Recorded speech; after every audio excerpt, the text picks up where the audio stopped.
18 জন doctor একজন বিলিয়নিয়ারের ছেলের সামনে অসহায় ছিল। একজন গরিব ছেলে তার প্রাণ বাঁচানোর জন্য আওয়াজ তুলল। সেই দুপুরে গুলমোহর হিলসে শ্রী বিক্রম খান্নার পুরো প্রাসাদে হঠাৎ এক অভূতপূর্ব বিশৃঙ্খলার সৃষ্টি হল, যা আগে কখনো দেখা যায়নি। কারো কিছু বলার দরকার ছিল না, শুধু হৃদস্পন্দন মাপার মেশিন, হার্ট রেট মনিটরের তীব্র আর ক্রমাগত চিৎকার শুনেই এটা আন্দাজ করা যাচ্ছিল যে সবকিছু নিয়ন্ত্রণের বাইরে চলে যাচ্ছে। সেই ঘরে, যেটিকে বিশেষভাবে হালকা রোদ আর মধুর সঙ্গীতর জন্য সাজানো হয়েছিল, সেখানে কবির নামের ৩ মাসের একটি শিশু অজস্র চিকিৎসার সরঞ্জামের মাঝে ছোট্ট হয়ে পড়েছিল। তার শরীর ফ্যাকাশে হয়ে গিয়েছিল এবং তার কচি ঠোঁটগুলো এমন নীল হয়ে গিয়েছিল যেন তার ফুসফুস থেকে সমস্ত শ্বাস টেনে নেওয়া হয়েছে। দস্তানা পরা হাতগুলো ক্রমাগত বাচ্চার শরীর স্পর্শ করছিল, কখনো টিউব বদলাচ্ছিল, কখনো মেশিন ঠিক করছিল, আর কখনো নোট নিচ্ছিল। কিন্তু তাদের চোখে বিভ্রান্তি আর আতঙ্ক বাড়ছিলই। গল্পের আগে যাওয়ার আগে আমাকে জানান যে আপনি এই গল্পটি কোথা থেকে দেখছেন। আপনার মতামত নিচে কমেন্টে অবশ্যই দিন। মাত্র ২ ঘণ্টার মধ্যে ১৮ জন ডাক্তারকে ডাকা হয়েছিল। তাদের প্রত্যেকের নাম আর খ্যাতি এমন ছিল যে বাইরের দুনিয়ায় তাদের নাম শুনলেই মানুষ সম্মানে মাথা নত করত।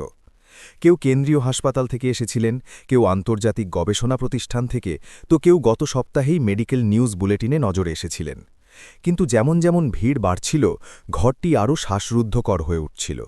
কারণ কেউই এটা বোঝাতে পারছিল না যে একটি বাচ্চা, যে একেবারে সুস্থ জন্মেছিল এবং যাকে সবথেকে ভালো পরিস্থিতিকে রাখা হয়েছিল, সে এত দ্রুত মরণাপন্ন অবস্থায় কিভাবে পৌঁছে গেল।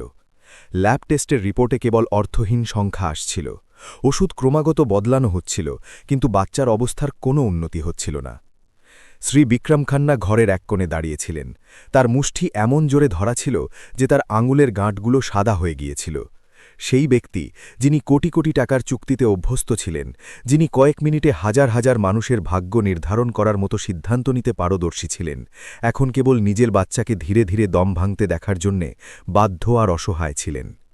তার স্ত্রী একটি ছোট চেয়ারে ভেঙে পড়েছিলেন।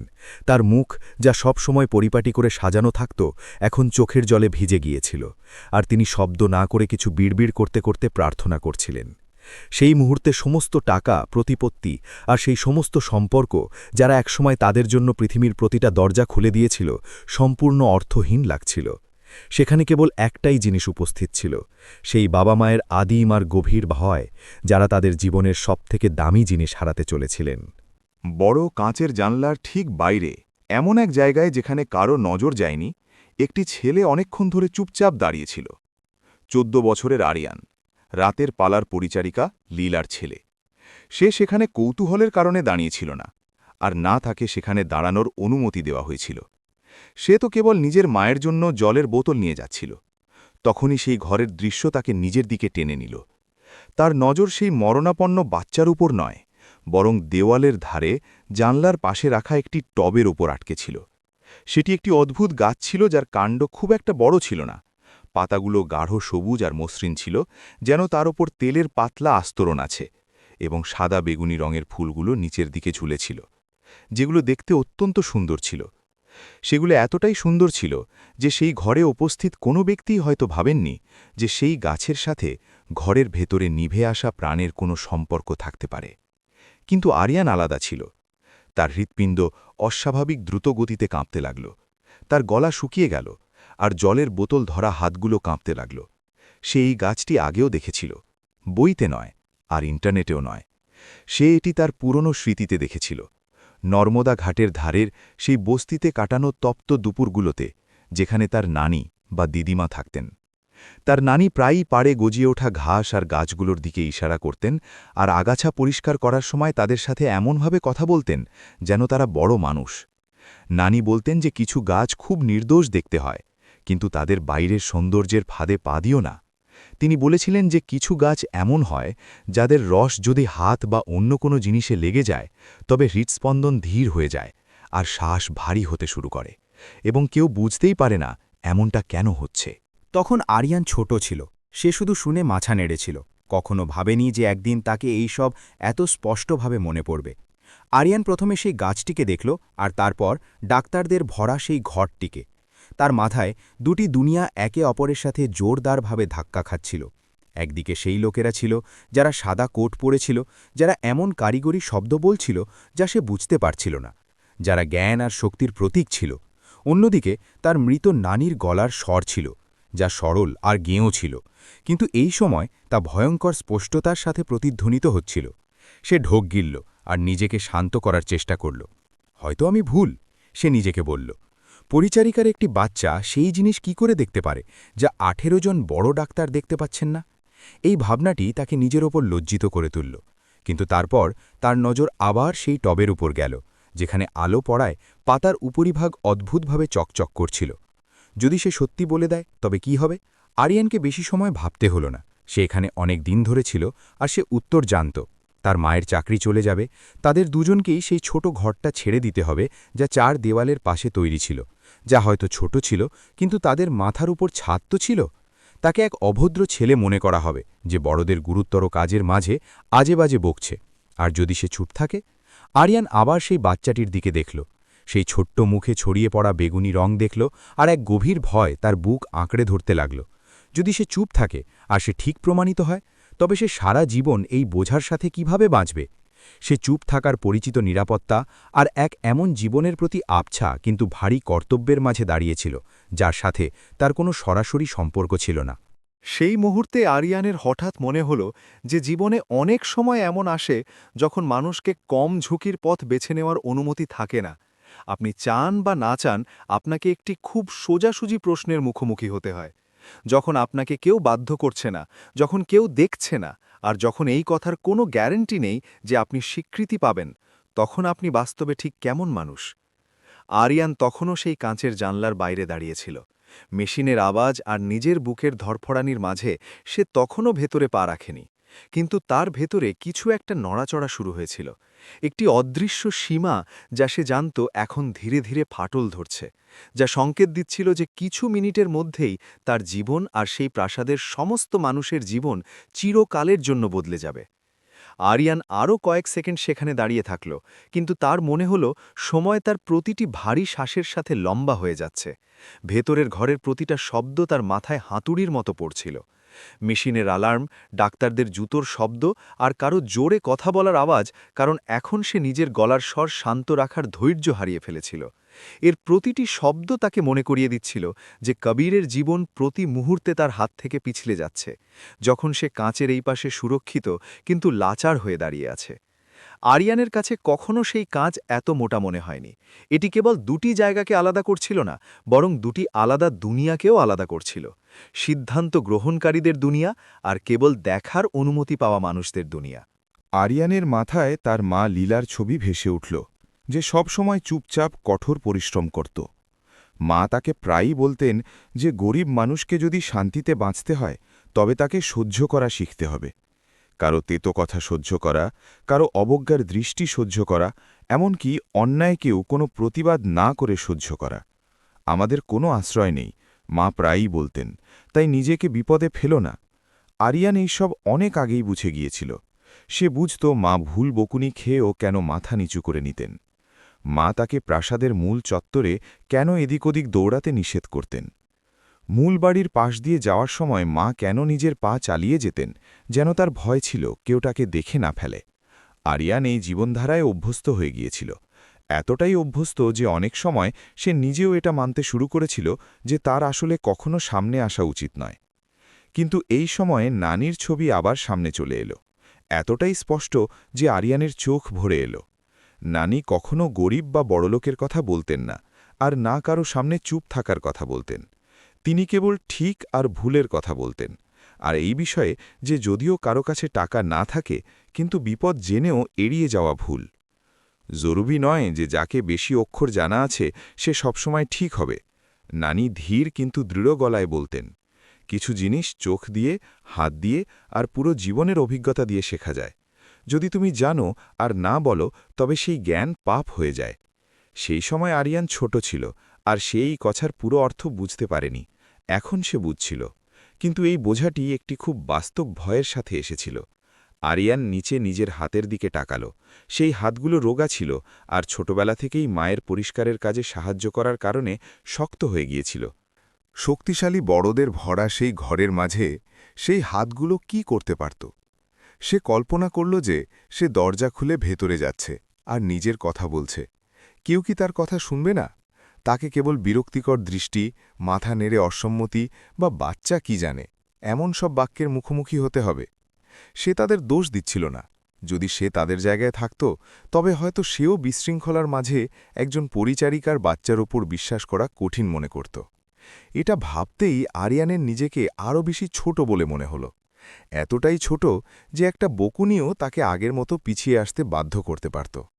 কিন্তু তারপর আরিয়ানের নজর দোলনার দিকে গেল। ছোট্ট কবির সেখানে শুয়েছিল। তার আন্দাজও ছিল না যে পুরো ঘর তার জীবন বাঁচানোর লড়াইয়ে লেগে আছে। সেই বাচ্চা কি এমন কিছু করেনি যার কারণে তাকে এইসব ভুগতে হবে? আরিয়ানের মতোই সেই বাচ্চাটিও এটা বেছে নেয়নি যে সে কোথায় জন্মাবে আর সমাজ তাকে কি ভূমিকা দেবে। এটা ভেবে আরিয়ানের মনে হল যেন একটি অদৃশ্য সুতো তাদের দুই বাচ্চাকে নিজেদের মধ্যে জুড়ে দিচ্ছে। একজন ঐশ্বর্যের কেন্দ্রে জন্মানো আর অন্যজন 4 দেওয়ালের কিনারে বেড়ে ওঠা। কিন্তু দুজনেই বড়দের সিদ্ধান্তে আর সেই ব্যবস্থার মধ্যে ফেসেছিল যা তারা তৈরি করেনি। আরিয়ান একটা লম্বা শ্বাস নিল। তার হৃৎপিণ্ড এতটাই জোরে কাঁপছিল যে তার কান ভোঁ ভোঁ করছিল। সে অনুভব করল যে তার কাছে ইতস্তত করার মতো আর সময় নেই। পার হওয়া প্রতিটি মিনিট কবিরের জন্য আরও বিপজ্জনক হয়ে উঠছিল। আর যদি সবকিছু খুব খারাপভাবে শেষ হয় তবে আরিয়ান জানত সে নিজেকে কখনো ক্ষমা করতে পারবে না। এটা এই জন্য নয় যে সে কিছু ভুল করেছিল, বরং এই জন্য যে সে কিছু করেনি। সেই অনুভূতি চাকরি চলে যাওয়া, বকুনি খাওয়া বা ঘর হারানোর ভয়ের থেকেও বেশি ভয়াবহ ছিল। এটি একটি এমন প্রশ্নকে সারা জীবন বয়ে বেড়ানোর মতো যার কোনো উত্তর হয় না। সে নিজের হাত ঠান্ডা কাঁচের ওপর রাখল। সেই মুহূর্তে আরিয়ান বুঝতে পারল যে সবথেকে বড় বাধা সেই দরজা বা সামনের কাঁচ ছিল না, বরং সেই ভয় ছিল যা বছরের পর বছর ধরে তার সাথে ছিল। সেই ভয় যা তাকে সবসময় বাইরে দাঁড়িয়ে থাকার আর বেঁচে থাকার জন্য চুপ থাকার বিকল্প বেছে নিতে বাধ্য করত। কিন্তু এইবার যদি সে স্থির হয়ে দাঁড়িয়ে থাকে তবে সেই নীরবতা তার প্রত্যাশার চেয়েও অনেক বেশি কিছু কেড়ে নেবে। কেবল একজন মানুষের প্রাণই নয়, বরং তার নিজের ব্যক্তিত্বের একটি অংশও। আরিয়ান কাঁচ থেকে নিজের হাত সরাল। তার হাতের জলের বোতলের কথা সে অনেক আগেই ভুলে গিয়েছিল। সে নিজের মাথা মূল বাড়ির দিকে যাওয়ার বারান্দার দিকে ঘোরাল। সে রাস্তা কখনো তার জন্য ছিল না। তার মা প্রায়ই বলতেন যে ওটা তাদের রাস্তা নয়। কিন্তু আজ আরিয়ান জানত যে ফল যাই হোক না কেন সে ওই রাস্তায় পা রাখবে। এই জন্য নয় যে সে নিশ্চিত ছিল যে সে ঠিক, বরং এই জন্য কারণ সে এটা ভেবে সহ্য করতে পারছিল না যে সে সব জেনেও চুপ থাকল। সেই মুহূর্তে আরিয়ান আর পরিচারিকার ছেলে রইল না। সে কেবল একজন মানুষ ছিল যে নিজের জীবনের প্রথম বাস্তব পছন্দের সামনে দাঁড়িয়েছিল। আর যখন আরিয়ান কাঁচের বাইরের নিজের পরিচিত জায়গা থেকে এগিয়ে গেল, তখন তার ধারণাও ছিল না যে এই সিদ্ধান্তটি ঘটনার এমন একটি শৃঙ্খলা শুরু করে দেবে যা তার মায়ের আর সেই ঘরে ঘাবড়ে যাওয়া সমস্ত মানুষের ভাগ্যকে সম্পূর্ণ বদলে দেবে। কিন্তু একটা কথা আরিয়ান খুব ভালো করে জানত, যে এই মুহূর্তের পর সে আগের মতো একজন অদৃশ্য ব্যক্তি হয়ে থাকতে পারবে না। আরিয়ান এগিয়ে গেল এবং ঠিক সেই মুহূর্তে সে এক গভীর পরিবর্তন অনুভব করল। এটি এই জন্য নয় যে মেঝে বদলে গিয়েছিল বা আলো উজ্জ্বল হয়ে গিয়েছিল, বরং এই জন্য কারণ তার মনে হল যেন এই পুরো জায়গাটি কখনো তার জন্য তৈরিই হয়নি। মূল বাড়ির দিকে যাবার বারান্দাটি বিশাল আর লম্বা ছিল। দেওয়ালে সেই মুখগুলো রয়্যাল পেন্টিং ঝুলছিল যাদের আরিয়ান বাস্তবে কখনো দেখেনি, কেবল পরিষ্কার করার সময় নিজের মায়ের মুখ থেকে তাদের কথা শুনেছিল। এখানকার হাওয়া বাইরের তুলনায় একেবারে আলাদা ছিল। এটি আরও বেশি ঠান্ডা আর ভারী ছিল, যেন এখানকার প্রতিটি পা কোনো অদৃশ্য শক্তির থেকে অনুমতি চাইছে। আরিয়ান নিজের গতি ধীর করতে লাগল। তার হৃৎপিণ্ড এখনও দ্রুত কাঁপছিল, কিন্তু ক্লান্তির কারণে নয়, বরং এই জন্য কারণ সে জানত যদি এই সময় কেউ তাকে দেখে ফেলে তবে পিছিয়ে যাওয়ার কোনো পথ থাকবে না। এখনও সে বারান্দা শেষও করেনি যে পেছন থেকে পায়ের দ্রুত শব্দ শুনতে পেল। আরিয়ানকে দেখেই এক সিকিউরিটি গার্ডের কপালে ভাঁজ পড়ে গেল। তুমি এখানে কি করছ? সেই ব্যক্তির গলার স্বর রুক্ষ আর কঠোর ছিল, যা আরিয়ানকে সেখানেই থমকে যেতে বাধ্য করার জন্য যথেষ্ট ছিল। সেই খুব সংক্ষিপ্ত মুহূর্তে আরিয়ানের কাছে ফিরে যাবার পথ খোলা ছিল। সে শুধু এটুকু বলতে পারত যে সে রাস্তা হারিয়ে ফেলেছে, ক্ষমা চেয়ে ফিরে যেতে পারত, যেমনটা সে এত বছর ধরে করে এসেছে। কিন্তু তখনই ছোট্ট কবিরের নীল হয়ে যাওয়া মুখ তার মাথায় পরিষ্কার ভেসে উঠল। আরিয়ান নিজের ভয়কে ঢোকের মতো গিলে নিল। তার গলা শুকিয়ে কাঠ হয়ে গিয়েছিল, কিন্তু তবুও সে নিজের গলার স্বর শান্ত রাখার আপ্রাণ চেষ্টা করল। আমাকে আমাকে ডাক্তারের সাথে কথা বলতে হবে। গার্ড তাকে ওপর থেকে নিচ পর্যন্ত দেখল, সেই পরিচিত নজরে যার সাথে আরিয়ান না জানি কতবার ধাক্কা খেয়েছে। সেই নজর যা এটা মেপে দেখছিল যে তার মতো কোনো ছেলে শোনার যোগ্য কিনা। তোমার এখানে কোনো কাজ নেই, বাইরে বেরো, গার্ড বলল, আর তার হাত ওয়াকিটকিতে পৌঁছে গেল। আরিয়ানের মন ভেঙে গেল, কিন্তু পিছিয়ে যাওয়ার বদলে সে নিজেকে কথা বলতে শুনল। তার গলা কাঁপছিল, কিন্তু পরিষ্কার ছিল।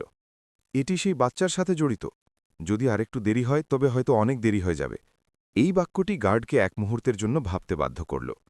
এটা এই জন্য নয় যে তার আরিয়ানের উপর বিশ্বাস ছিল, বরং এই জন্য কারণ ভেতরের পরিস্থিতি এতটাই উত্তেজমকর ছিল যে কোনো সম্ভাবনাকেই উপেক্ষা করা ঝুঁকিপূর্ণ ছিল, তা সে যতই দুর্বল মনে হোক না কেন।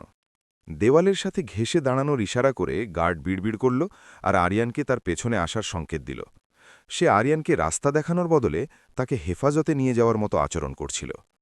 আরিয়ান এগিয়ে গেল, তার হাতের তালু ঘামে ভিজে গিয়েছিল, কিন্তু তার মাথা অদ্ভুতভাবে খালি ছিল। তার সমস্ত ভয় এখন একটা বিন্দুতেই আটকে গিয়েছিল। এর আগে যে অনেক দেরি হয়ে যায়, তাকে সেই কথাটি বলতেই হবে যা সে জানে। বাচ্চার ঘরের দরজা খুলল, আর আরিয়ান তৎক্ষণাৎ সেই বিশৃঙ্খলার মধ্যে ডুবে গেল। জীবাণুনাশকের গন্ধ, মেশিনের প্লাস্টিকের গন্ধ আর মানুষের আতঙ্ক মিলেমিশে বাতাসকে শ্বাসরুদ্ধকর করে তুলছিল। সাদা কোট পরা লোকেরা তার দিকে পিঠ করে দাঁড়িয়েছিল। ঘরের মাঝখানে সেই বাচ্চার ওপর নজর কেন্দ্রীভূত করায় আরিয়ানের উপস্থিতির দিকে কারও খেয়াল গেল না। যতক্ষণ না গার্ড গলা পরিষ্কার করে বলল, একটা ছোট ছেলে আছে, বলছে কিছু জরুরি কাজ আছে। কিছু মাথা পেছনে ফিরল। তাদের নজর আরিয়ানের উপর এমনভাবে পড়ল যেন সে কোনো ছোট পাথর যা ভুল জায়গায় রাখা হয়েছে। একজন সিনিয়র ডাক্তার ভুরুকুচকে জিজ্ঞেস করলেন, একে ভেতরে আসতে কে দিল? অন্য একজন ডাক্তার হাত নেড়ে তাকে উপেক্ষা করলেন আর না দেখেই বললেন, একে বাইরে নিয়ে যাও, আমরা কাজ করছি। আরিয়ানের মুখ লজ্জা আর রাগে লাল হয়ে গেল। সে জানত এই মুহূর্তটি আসবে। সে জানত এই ঘরে তার কোনো স্থান নেই, কিন্তু সে এটাও জানত যে যদি সে এখন চুপ থাকে তবে সে আর কখনো সুযোগ পাবে না। আরিয়ান একটা লম্বা শ্বাস নিল আর নিজের গলার স্বর স্থির রাখার চেষ্টা করল। ওই টপটা, জানলার পাশে রাখা ওই টপটা কারণ হতে পারে। আরিয়ানের শব্দগুলো ঘরে কোনো খুব হালকা জিনিস পড়ে যাওয়ার মতো ছিল, যার কোনো শব্দ হয়নি। কেউ তৎক্ষণাৎ প্রতিক্রিয়া দিল না। একজন তরুণ ডাক্তার আরিয়ানের দিকে তাকিয়ে হালকা কপাল কুচকালেন আর তারপর আবার মনিটরের দিকে ঘুরে গেলেন। অন্য এক ডাক্তার আলতো হাসলেন, খুশিতে নয় বরং অবিশ্বাস্যভাবে। আমরা একটা গুরুতর পরিস্থিতি সামলাচ্ছি, ভিত্তিহীন অনুমানের এটা সময় নয়, সে অধৈর্য স্বরে বলল। আরিয়ান সেখানেই দাঁড়িয়ে থাকল। তার পা অসাড় হয়ে গিয়েছিল। সে নিজের কথা বলে দিয়েছিল, আর যেমনটা সে ভেবেছিল তার কথার কোনো গুরুত্ব ছিল না। কিন্তু সে পিছিয়ে যাওয়ার আগেই শ্রী বিক্রম খান্নার ভারী আর ক্লান্ত গলার স্বর শোনা গেল। ও কি বলল? তিনি ঘরের কোণ থেকে বেরিয়ে এলেন। তার চোখ ঘুম আর দুশ্চিন্তার কারণে লাল ছিল। আরিয়ান আগে কখনো বিক্রম খান্নার সাথে সরাসরি কথা বলেননি। এখন সেই ব্যক্তির সামনে দাঁড়িয়ে আরিয়ানের নিজের খুব ছোট হওয়ার অনুভূতি হল। কিন্তু বিক্রম খান্না তাকে অবজ্ঞার চোখে দেখছিলেন না, বরং সেই নজরে দেখছিলেন যেন কোনো ডুবন্ত মানুষ যে কোনো খড়কুটোর সাহায্য নিতে প্রস্তুত। হ্যাঁ, আমার মনে হয় ওই কাজটি বিষাক্ত, আরিয়ান দ্রুত বলল। তার ভয় ছিল যদি সে ধীর হয় তবে সাহস হারিয়ে ফেলবে। এর রস হাতে বা জিনিসে লেগে যেতে পারে আর তারপর হৃৎপিণ্ডা প্রভাব ফেলে। আমি এটা আগেও দেখেছি। ঘরে কয়েক সেকেন্ডের জন্য স্তব্ধতা নেমে এলো। এটি বিশ্বাসের স্তব্ধতা ছিল না, বরং একটি খুব অদ্ভুত সম্ভাবনার সামনে আসা স্তব্ধতা ছিল। একজন ডাক্তার মাথা নাড়লেন। আমরা পরিবেশ পরীক্ষা করেছি, বিষের কোনো চিহ্ন নেই। অন্য একজন যোগ করলেন, বাচ্চা সরাসরি গাছের সংস্পর্শে আসেনি। আরিয়ানের মনে হল যেন তার গলা আটকে আসছে। সরাসরি ছোঁয়ার দরকার নেই, সে আকুতি ভরা স্বরে বলল। রস বাগানের দস্তানায় দোলনার কিনারে লেগে থাকতে পারে, আর বাচ্চা অনেক দিন ধরে ওটা শুকছে হবে। সে নিজের কথা শেষ করার আগেই গার্ড এগিয়ে এসে তার কাঁধে হাত রাখল। ব্যাস অনেক হয়েছে, সে বলল। সেই মুহূর্তে আরিয়ান অনুভব করল যে সবথেকে যন্ত্রণাদায়ক ব্যাপার বাইরে বের করে দেওয়া ছিল না, বরং এই উপলব্ধি ছিল যে সে একটা জিনিস খুব পরিষ্কারভাবে দেখতে পাচ্ছে, অথচ তার চারপাশের লোকেরা সেটা দেখতেই চাইছে না। তাদের ওপর রাগ ছিল না, কিন্তু সে হতাশ বোধ করছিল। যদি এই সময়েও তার কথা কারো কাছে পৌঁছতে না পারে, তবে সে আর কি করতে পারে? ভেতরেই মনিটর থেকে আগের তুলনায় আরও একটি লম্বা আর তীব্র শব্দ এলো। একজন ডাক্তার আতঙ্কে চিৎকার করে উঠলেন। আরিয়ান না বলেই বুঝে গেল যে কবিরের অবস্থা আরও খারাপ হচ্ছে। গার্ড তাকে পেছনে টানতে শুরু করল। আরিয়ান প্রতিবাদ করল না, কিন্তু তার মাথায় একটাই ভাবনা পরিষ্কার আর ভয়াবহ হয়ে প্রতিধ্বনিত হল। যদি আমি এখানে 1 সেকেন্ড আর দাঁড়িয়ে থাকি আর কিছু না করি, তবে আমার বলার সমস্ত কথা অর্থহীন হয়ে যাবে। আর ঠিক সেই সময়েই যখন তাকে দরজার দিকে পেছনে টেনে নিয়ে যাওয়া হচ্ছিল, আরিয়ান বুঝে গেল যে শব্দের পথ বন্ধ হয়ে গেছে। যদি তাকে সেই বাচ্চাকে বাঁচাতে হয়, তবে তাকে সেটাই করতে হবে যা সে আজ পর্যন্ত কখনো করেনি, সেই সীমাগুলোকে পুরোপুরি পার করা যা অন্যেরা তার জন্য ঠিক করে দিয়েছিল। আরিয়ানকে দরজার দিকে পেছনে ধাক্কা দেওয়া হলো। তার পিঠ ঠান্ডা কাঠে ধাক্কা খেল, আর মাথায় এতগুলো অনুভূতির মিলনে চক্কর খেতে লাগল। সে না তো ছটফট করল আর না চেঁচালো। এই জন্য নয় যে সে হার মেনে নিয়েছিল, বরং এই জন্য কারণ সে খুব ভালো করে বুঝত যে এই সময় হাত পা ছোঁড়া তাকে কেবল একজন উপদ্রবকারী হিসাবে প্রমাণ করবে। গার্ড তার হাত শক্ত করে ধরে রেখেছিল, কিন্তু সে খুব হিংস্র ছিল না, যেন সে কেবল এইসব তাড়াতাড়ি শেষ করতে চাইছিল। বাইরে বেরো, সে সংক্ষেপে বলল। বড়দের কাজ করতে দাও। এই বাক্যটি নতুন ছিল না। আরিয়ান এটি তার বড় হওয়ার সময় অনেক রূপে শুনেছিল। যখন সে ভুল করে সামনের আঙিনায় চলে যেত, যখন সে কোনো এমন ঘরকে অনেকক্ষণ দেখত যা তার জন্য নয়, বা যখন সে এমন কিছু জিজ্ঞেস করত যাকে লোকেরা তার মর্যাদার বাইরে মনে করত। আরিয়ান এক পা পিছিয়ে এলো, কিন্তু তার চোখ এখনও দোলনার ওপর আটকে ছিল। কবির এই সময় খুব দুর্বল শ্বাস নিচ্ছিল। তার বুক ধীরে ধীরে আর ভারীভাবে ওঠানামা করছিল, যেন প্রতিটা শ্বাস একটা শেষ চেষ্টা। আরিয়ানের বুক ফেটে যাচ্ছিল। দরজা আরিয়ানের সামনে বন্ধ হয়ে গেল। তাকে ভেতরের শোরগোল ভরা ঘর থেকে আলাদা করে দেওয়া হলো। বাইরের বারান্দা অদ্ভুতভাবে শান্ত ছিল। কেবল দরজার ফাঁক দিয়ে মেশিনের শব্দ আর তার বুকের ধরফড়ানি শোনা যাচ্ছিল। গার্ড দরজার সামনে দাঁড়িয়ে গেল আর সতর্ক দৃষ্টিতে বলল, এখানেই চুপচাপ বসে থাকো, কোথাও যেও না। আরিয়ান অনিচ্ছা সত্ত্বেও মাথা নেড়ে দিল। কিন্তু যেমনই গার্ড ওয়াকিটকিতে কথা বলার জন্য কয়েক পা দূরে ঘুরল, আরিয়ান বুঝে গেল যে সে চুপচাপ বসে থাকতে পারে না। তার কাছে সময় ছিল না। সে দেওয়ালে পিঠ ঠেকাল আর 1 সেকেন্ডের জন্য নিজের চোখ বন্ধ করল। নিজের মাথায় ছড়িয়ে ছিটিয়ে থাকা ভাবনাগুলোকে গুছিয়ে নেওয়ার চেষ্টা করল। কেবল বলা যথেষ্ট ছিল না, কেবল প্রার্থনা করা যথেষ্ট ছিল না। যদি তাকে কবিরকে বাঁচাতে হয়, তবে তাকে বাইরে দাঁড়িয়ে সেই কথাগুলোকে বারবার বলার থেকে আরও বেশি কিছু করতে হবে, যার ওপর কেউ বিশ্বাস করছে না। আরিয়ানের মাথায় প্রতিটা ছোট কথা স্পষ্টভাবে ফুটে উঠল। জানলার পাশে রাখা সেই টব, পাতার চটচটে রস, বাগানের দস্তানা, কাঠের দোলনা আর ঘরের বন্ধ বাতাস, সবকিছু একে অপরের সাথে এমনভাবে যুক্ত ছিল যা মেশিনে ব্যস্ত 18 জন ডাক্তার উপেক্ষা করে গিয়েছিলেন। আর তখনই আরও একটি স্মৃতি ভেসে এলো, এতটাই স্পষ্ট যে আরিয়ানের চোখ খুলে গেল। তার নানির সেই ছোট কাঠের বাক্সটি, যা তিনি সব সময় উঁচু শেলফে রাখতেন, যেখানে তিনি জরুরি সময়ের জন্য জিনিস রাখতেন, যাতে ছাইয়ের মতো এক সূক্ষ্ম কালো গুঁড়ো ছিল। সক্রিয় চারকোল, অ্যাক্টিভেটেড চারকোল। নানি খুব শান্তভাবে বলতেন, এটি কোনো অলৌকিক ওষুধ নয়, কিন্তু যখন শরীরে বিষ চলে যায়, তখন এটি নোংরা জিনিসগুলোকে শরীর থেকে বাইরে টেনে নেয়, বিশেষ করে বাচ্চাদের ক্ষেত্রে। আরিয়ান সোজা হয়ে দাঁড়াল। সে জানত সে কি ভাবছে, আর কেবল ভাবার ফলেই তার হাত পা কাঁপতে লাগল। যদি সে এটা করে, তবে ফিরে আসার কোনো পথ থাকবে না। তাকে কেবল বকবক করা বাচ্চা নয়, বরং একজন মরণাপন্ন প্রাণকে স্পর্শ করা অপরাধী মনে করা হবে, যে প্রতিটা নিয়ম আর কায়দাকে ভেঙে দিয়েছে। যদি সে ভুল হয়, তবে ফল কেবল চাকরি যাওয়া পর্যন্ত সীমাবদ্ধ থাকবে না, কিন্তু যদি সে ঠিক হয়, আরিয়ান আর ভাবার সাহস পেল না, কারণ আর ভাবার মানে ছিল পদক্ষেপ নেওয়া। সে বারান্দার চারদিকে দেখল। এই সময় কারো নজর তার ওপর ছিল না। সমস্ত একাগ্রতা ভেতরের ঘরে ছিল। আরিয়ানের এই বাড়ির মানচিত্র খুব ভালো করে মনে ছিল। সে এখানে বড় হয়েছে। প্রতিটা উপপথ, কর্মচারীদের প্রতিটা সিঁড়ি আর প্রতিটা স্টোররুম দিয়ে গিয়েছে। তার এর অনুমতি ছিল না, কিন্তু সে কেবল দেখে বেঁচে থাকা শিখে নিয়েছিল। সে জানত যে বাচ্চাদের ঘরের সাথে লাগোয়া একটি ছোট বাথরুম আছে, যা প্রায়ই হাত ধোয়া বা কাপড় বদলানোর জন্য ব্যবহার করা হয়। সে এটাও জানত যে সেখানে একটি মেডিকেল ক্যাবিনেট আছে, যাতে সেই জিনিসগুলো থাকে যা বড়লোকরা নিরাপত্তার জন্য কিনে রাখে কিন্তু খুব কমই ব্যবহার করে। আরিয়ান কোনো দ্বিধা ছাড়াই চলতে লাগল। সে ওয়াকিটকিতে মগ্ন গার্ডের পাশ দিয়ে দ্রুত বেরিয়ে গেল। যখন বাথরুমের দরজা তার সামনে এলো, তখন আরিয়ান হ্যান্ডেল ধরল, একটা লম্বা শ্বাস নিল আর সেটা খুলে দিল। সেই জায়গাটি তার কল্পনার চেয়ে ছোট ছিল। সাদা আলো ঠান্ডা পাথরের সিঙ্কের উপর পড়ছিল। সবকিছু পরিষ্কার পরিচ্ছন্ন আর অদ্ভুত ছিল। আরিয়ান ক্যাবিনেট খুলল আর দ্রুত প্রতিটা খোপ দেখল। পটি, জীবাণুনাশক আর কিছু এমন তরল যার নাম সে জানত না। আর তখনই সবথেকে নিচের কোণে একটি ছোট আবছা কাঁচের শিশি পাওয়া গেল, যার ভেতরে কালো গুঁড়ো ছিল।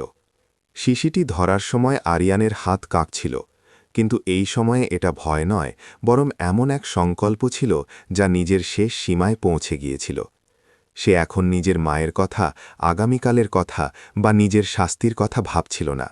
আরিয়ানের মাথায় কেবল একটাই কথা পরিষ্কার ছিল, যদি সে কিছু না করে তবে কবির মারা যাবে, আর সে তাকে চুপচাপ দেখা মানুষ হয়ে থেকে যাবে। বাইরে থেকে একটা জোরালো শব্দ এলো, যাতে আরিয়ান চমকে গেল। বাচ্চার ঘরের দরজা দ্রুত খুলে গেল। ডাক্তারদের একে অপরের সাথে চিৎকার করার শব্দ এলো যে তারা আর অপেক্ষা করতে পারবে না, আর কিছু বড় পদক্ষেপ নিতে হবে। আরিয়ানের বুক কেঁপে উঠল।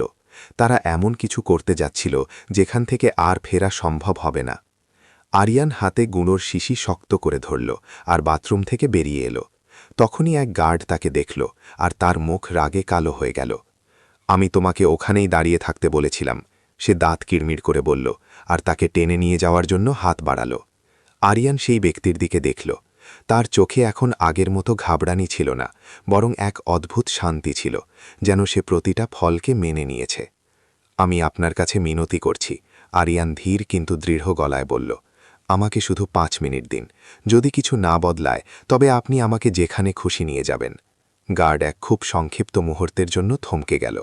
এটা এই জন্য নয় যে তার আরিয়ানের ওপর বিশ্বাস ছিল, বরং এই জন্য কারণ সেই ছেলের চোখে এমন কিছু ছিল যা তাকে ভাবতে বাধ্য করল।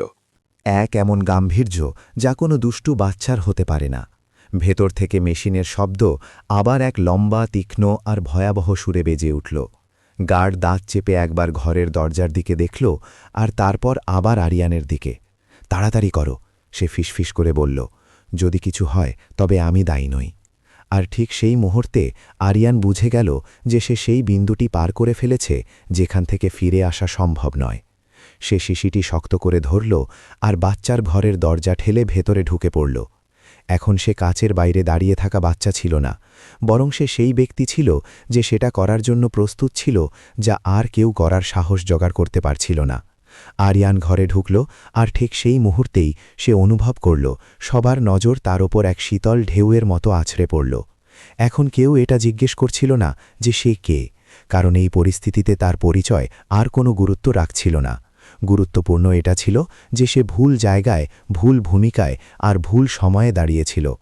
একজন ডাক্তার পেছনে ফিরলেন, আর যখন তিনি আরিয়ানের হাতে কাচের শিশি দেখলেন তখন তিনি ভুরু কুঁচকে ফেললেন। আবার সেই ছেলেটা, তার গলায় গভীর ক্লান্তি আর বিরক্তি পরিষ্কার ফুটে উঠছিল। একে এক্ষুনি বাইরে বের করো। আরিয়ান থামল না। সে আরও এক পা বাড়ালো, আর তারপর আরও এক পা। তার এমন মনে হচ্ছিল যেন তার পায়ের নিচের মেঝে শক্ত আর পিচ্ছিল দুই, যেন একটাও ভুল পা তাকে ফেলে দেবে। সে ডাক্তারদের দিকে তাকালো না, শ্রীবিক্রম খান্নার দিকেও তাকালো না, আর না সেই হাতগুলোর দিকে যা তাকে ধরার জন্য বাড়ছিল। তার নজর কেবল দোলনার ওপর স্থির ছিল, যেখানে কবির শুয়েছিল, আর তার বুক খুব ধীরে ধীরে কাঁপছিল, যেন প্রতিটা শ্বাস কোথাও খুব দূর থেকে টেনে আনা হচ্ছে। মুখের নীলচে ভাব তার চোখের চারপাশ পর্যন্ত ছড়িয়ে পড়ছিল, যাতে সেই কচি মুখটি ঠান্ডা ধূসর কুয়াশার চাদরে মোড়ানো মনে হচ্ছিল। আরিয়ান মৃত্যুকে কখনো এত কাছ থেকে দেখেনি। থামো, কেউ চিৎকার করল। তোরাকে এখানে থাকার অনুমতি দেয়া হয়নি। একটা হাত আরিয়ানের কাঁধ জোরে চেপে ধরল, যাতে সে টলে গেল, আর শিশিটি তার হাত থেকে পড়তে পড়তে বেঁচে গেল। কিন্তু সেই মুহূর্তে যখন তার মনে হল সে ভারসাম্য হারিয়ে ফেলছে, তার ভেতরে এক অদ্ভুত শক্তি জন্ম নিল। এই শক্তি পেশির নয়, বরং সেই সিদ্ধান্তের ছিল যা সে আগেই নিয়ে ফেলেছিল। আরিয়ান এক ঝটকায় নিজেকে সেই ধরা থেকে ছাড়িয়ে নিল আর দোলনার কাছে পৌঁছে গেল। দয়া করে, সে দ্রুত বলল। তার গলা কাঁপছিল, কিন্তু ভেঙে যায়নি। শুধু একটু সময়, আমার কাছে বোঝানোর মতো সময় নেই। পুরো ঘর শোর গোলে ভরে উঠল। কেউ সিকিউরিটি গার্ডকে ডাকছিল, চেয়ার সরানো শক্ত আসছিল, আর কেউ রাগে চিৎকার করছিল। শ্রী বিক্রম খান্না এগিয়ে এলেন। তার মুখ টেনশনে কুঁচকেছিল আর চোখ রক্তবর্ণ হয়েছিল। খোকা, তুমি এটা কি করছো? তার গলার স্বর ভারী আর তীক্ষ্ণ ছিল, যাতে রাগ আর আতঙ্ক দুই মিশেছিল। আমার ছেলেকে ছেড়ে দাও। আরিয়ান এক মুহূর্তের জন্য মাথা তুলে তার দিকে তাকাল। নিজের জীবনে প্রথমবার সে সেই শক্তিশালী ব্যক্তির চোখের দিকে সরাসরি তাকিয়েছিল। ওটা কোনো চ্যালেঞ্জ জানানো দৃষ্টি ছিল না, আর না ভিক্ষা চাওয়া দৃষ্টি, বরং এটা সেই বাচ্চার দৃষ্টি ছিল যে জানত সে শেষ সীমানায় দাঁড়িয়ে আছে। আঙ্কেল, আরিয়ান ধীর গলায় বলল, যেন পরিবারের কোনো বড়র সাথে কথা বলছে। যদি আমি ভুল হই, তবে আপনি আমাকে যে কোনো শাস্তি দেবেন, কিন্তু যদি আমি ঠিক হই, তবে দয়া করে আমাকে বাইরে বের করবেন না। এই কথাটা বিক্রম খান্নাকে এক মুহূর্তের জন্য থমকে যেতে বাধ্য করল, কারণ এখন তার কারো উপরই পুরোপুরি বিশ্বাস ছিল না। 18 জন ডাক্তার আর ডজনখানি চিকিৎসার পদ্ধতিও তার একমাত্র ছেলেকে মৃত্যুর গহ্বরের দিকে পিছলে যাওয়া থেকে আটকাতে পারছিল না। সেই মুহূর্তে একজন নিয়ন্ত্রিত ব্যক্তির বুদ্ধি নিজের বাবা হওয়ার আদিম ভয়ের সামনে টলমল করে উঠল। কিন্তু ডাক্তাররা অতটা ইতস্তত বোধ করার মতো ছিলেন না। একজন ডাক্তার আরিয়ানের হাত ঝটকে দেওয়ার জন্য এগিয়ে এলেন আর চিৎকার করে বললেন যে তারা একটা বাচ্চাকে হস্তক্ষেপ করতে দিতে পারেন না। অন্য ডাক্তার মনিটরের স্ক্রিন দেখে বললেন যে যদি আরও দেরি হয়, তবে তারা বাচ্চাকে হারিয়ে ফেলবেন। এই কথাটাই আরিয়ানকে পদক্ষেপ নিতে বাধ্য করল। হেলাফেলায় নয়, বরং এই জন্য, কারণ সে জানত ডাক্তাররা যে পথে যাচ্ছেন সেখান থেকে আর ফেরার পথ নেই। আরিয়ান ঝুঁকল আর সে কবিরকে নিজের দুই বাহুতে তুলে নিল। সেই বাচ্চার শরীর এতটাই হালকা ছিল যে আরিয়ান কেঁপে উঠল, যেন হাত ছাড়তেই সে গায়েব হয়ে যাবে। ঘরে চিৎকার শুরু হয়ে গেল, হে ভগবান, ও বাচ্চাকে তুলে নিয়েছে, ওকে ধরো। আরিয়ান প্রধান দরজার দিকে নয়, বরং পাশের বাথরুমের দিকে ছুটল, যার রাস্তা তার খুব ভালো করে মনে ছিল। একজন সিকিউরিটি গার্ড তার দিকে তেড়ে এলো, কিন্তু আরিয়ান দ্রুত ভেতরে গিয়ে দরজা বন্ধ করল আর সেটা ভেতর থেকে সজোরে লক করে দিল। বাইরে থেকে দরজায় জোরে জোরে আঘাতের শব্দ হতে লাগল আর মানুষ চিৎকার করতে লাগল। কিন্তু আরিয়ান এখন তাদের দিকে মনোযোগ দেওয়া বন্ধ করে দিয়েছিল। তার পৃথিবী এখন সেই ছোট্ট জায়গায় সীমাবদ্ধ হয়ে গিয়েছিল, যেখানে কেবল সে আর সেই মরণাপন্ন বাচ্চাটি ছিল। আরিয়ান কবিরকে সিঙ্কের উপর শুইয়ে দিল আর তোয়ালে দিয়ে তার মাথা একটু উঁচু করল। তার হাত মারাত্মকভাবে কাঁপছিল। সে আগে কখনো এমন কিছু করেনি। শান্ত হও, আরিয়ান নিজে নিজে ফিসফিস করে বলল। ঠিক তেমনটাই করো যেমনটা নানি শিখিয়েছিলেন। সে শিশিরের ছিপি খুলল। যেখান থেকে শুকনো পাউডারের একটা হালকা গন্ধ এলো। আরিয়ান নিজের তালুতে সামান্য পাউডার নিল, সেটাকে ঠান্ডা জলের সাথে দ্রুত মেশালো আর নিজের আঙুল দিয়ে নাড়ালো। জলটা ধূসর কালো হয়ে গেল। তার হৃৎপিণ্ড ঢাকের মতো বাজছিল, কিন্তু তার মাথা অদ্ভুতভাবে শান্ত ছিল। সে কবিরের মাথা একদিকে ঝোঁকালো আর ধীরে ধীরে তার ঠোঁটগুলো স্পর্শ করল, যা নীল হয়ে গিয়েছিল এবং খুব দুর্বলভাবে শ্বাস নিচ্ছিল। আমাকে ক্ষমা করো ছোট থাই, আরিয়ান ধরা গলায় বলল। আমি শুধু তোমাকে বেঁচে থাকতে দেখতে চাই। সে সেই কালো মিশ্রণটি ধীরে ধীরে বাচ্চার মুখে ঢেলে দিল, খুব সাবধানে, যাতে বাচ্চার দম আটকে না যায়। বাইরে দরজা আরও জোরে কাঁপতে লাগল আর কাঠ চড়চড় করে ফেটে যাওয়ার শব্দ এলো। দরজা খোলো, কেউ চিৎকার করল। যদি কিছু হয়, তবে কি তুমি এর দায় নিতে পারবে? আরিয়ান কোনো উত্তর দিল না। তার মধ্যে আর উত্তর দেওয়ার মতো শক্তি অবশিষ্ট ছিল না। তার পুরো একাগ্রতা তার হাতের নিচে চলতে থাকা ছোট্ট নিঃশ্বাসের ওপর ছিল। 1 সেকেন্ড কাটল, তারপর 2। কোনো অলৌকিক কিছু সাথে সাথে ঘটল না। কোনো আলো জ্বলে উঠল না, শুধু একদম দম বন্ধ করা নীরবতা ছেয়ে রইল। সেই মুহূর্তে আরিয়ান বুঝে গেল যে ফল যাই হোক না কেন, সে সেই পথটিই পূর্ণ করেছে যা সে এড়াতে পারত না। হঠাৎ দরজা ভেঙে খুলে গেল। নিরাপত্তা রক্ষীরা ভেতরে ঢুকে পড়ল এবং তারা আরিয়ানকে সিঙ্ক থেকে দূরে টেনে নিল। সে মেঝেতে পড়ে গেল আর তার মাথা ঠান্ডা পাথরে ধাক্কা খেল। পাউডারের শিশিটা মেঝেতে গড়িয়ে গেল। কবিরকে তখনই বাইরে নিয়ে যাওয়া হলো আর তার মায়ের কান্নার শব্দ শোনা গেল। আরিয়ান সেখানেই পড়ে রইল। তার পিঠ ঠান্ডা ছিল আর কান ভো ভো করছিল। তার মাথায় শুধু একটাই প্রশ্ন আর একটাই প্রার্থনা বারবার প্রতিধ্বনিত হচ্ছিল, আমি কি সময় মতো পৌঁছতে পেরেছি? আরিয়ানকে বাথরুম থেকে টেনে হিঁচড়ে বাইরে আনা হলো। তার পিঠ ঠান্ডা মেঝেতে ঘষা খাচ্ছিল আর তার শ্বাস এক ভারী শব্দের সাথে বেরোচ্ছিল। সিলিংয়ের আলো তার চোখের সামনে ঘুরছিল এবং তারপর সেই দুশ্চিন্তাগ্রস্ত মুখগুলোর ওপর গিয়ে থামল যারা তার ওপর ঝুঁকেছিল। কেউ জোরে চিৎকার করে তাকে শক্ত করে ধরার আদেশ দিল। এদিকে পায়ের শব্দ দ্রুত দোলনার দিকে এগিয়ে গেল। আরিয়ান এখন প্রতিবাদ করা ছেড়ে দিয়েছিল। তার শরীরের সমস্ত শক্তি ফুরিয়ে গিয়েছিল এবং ভয়ের একটা ঢেউ তার ভেতরে বইছিল।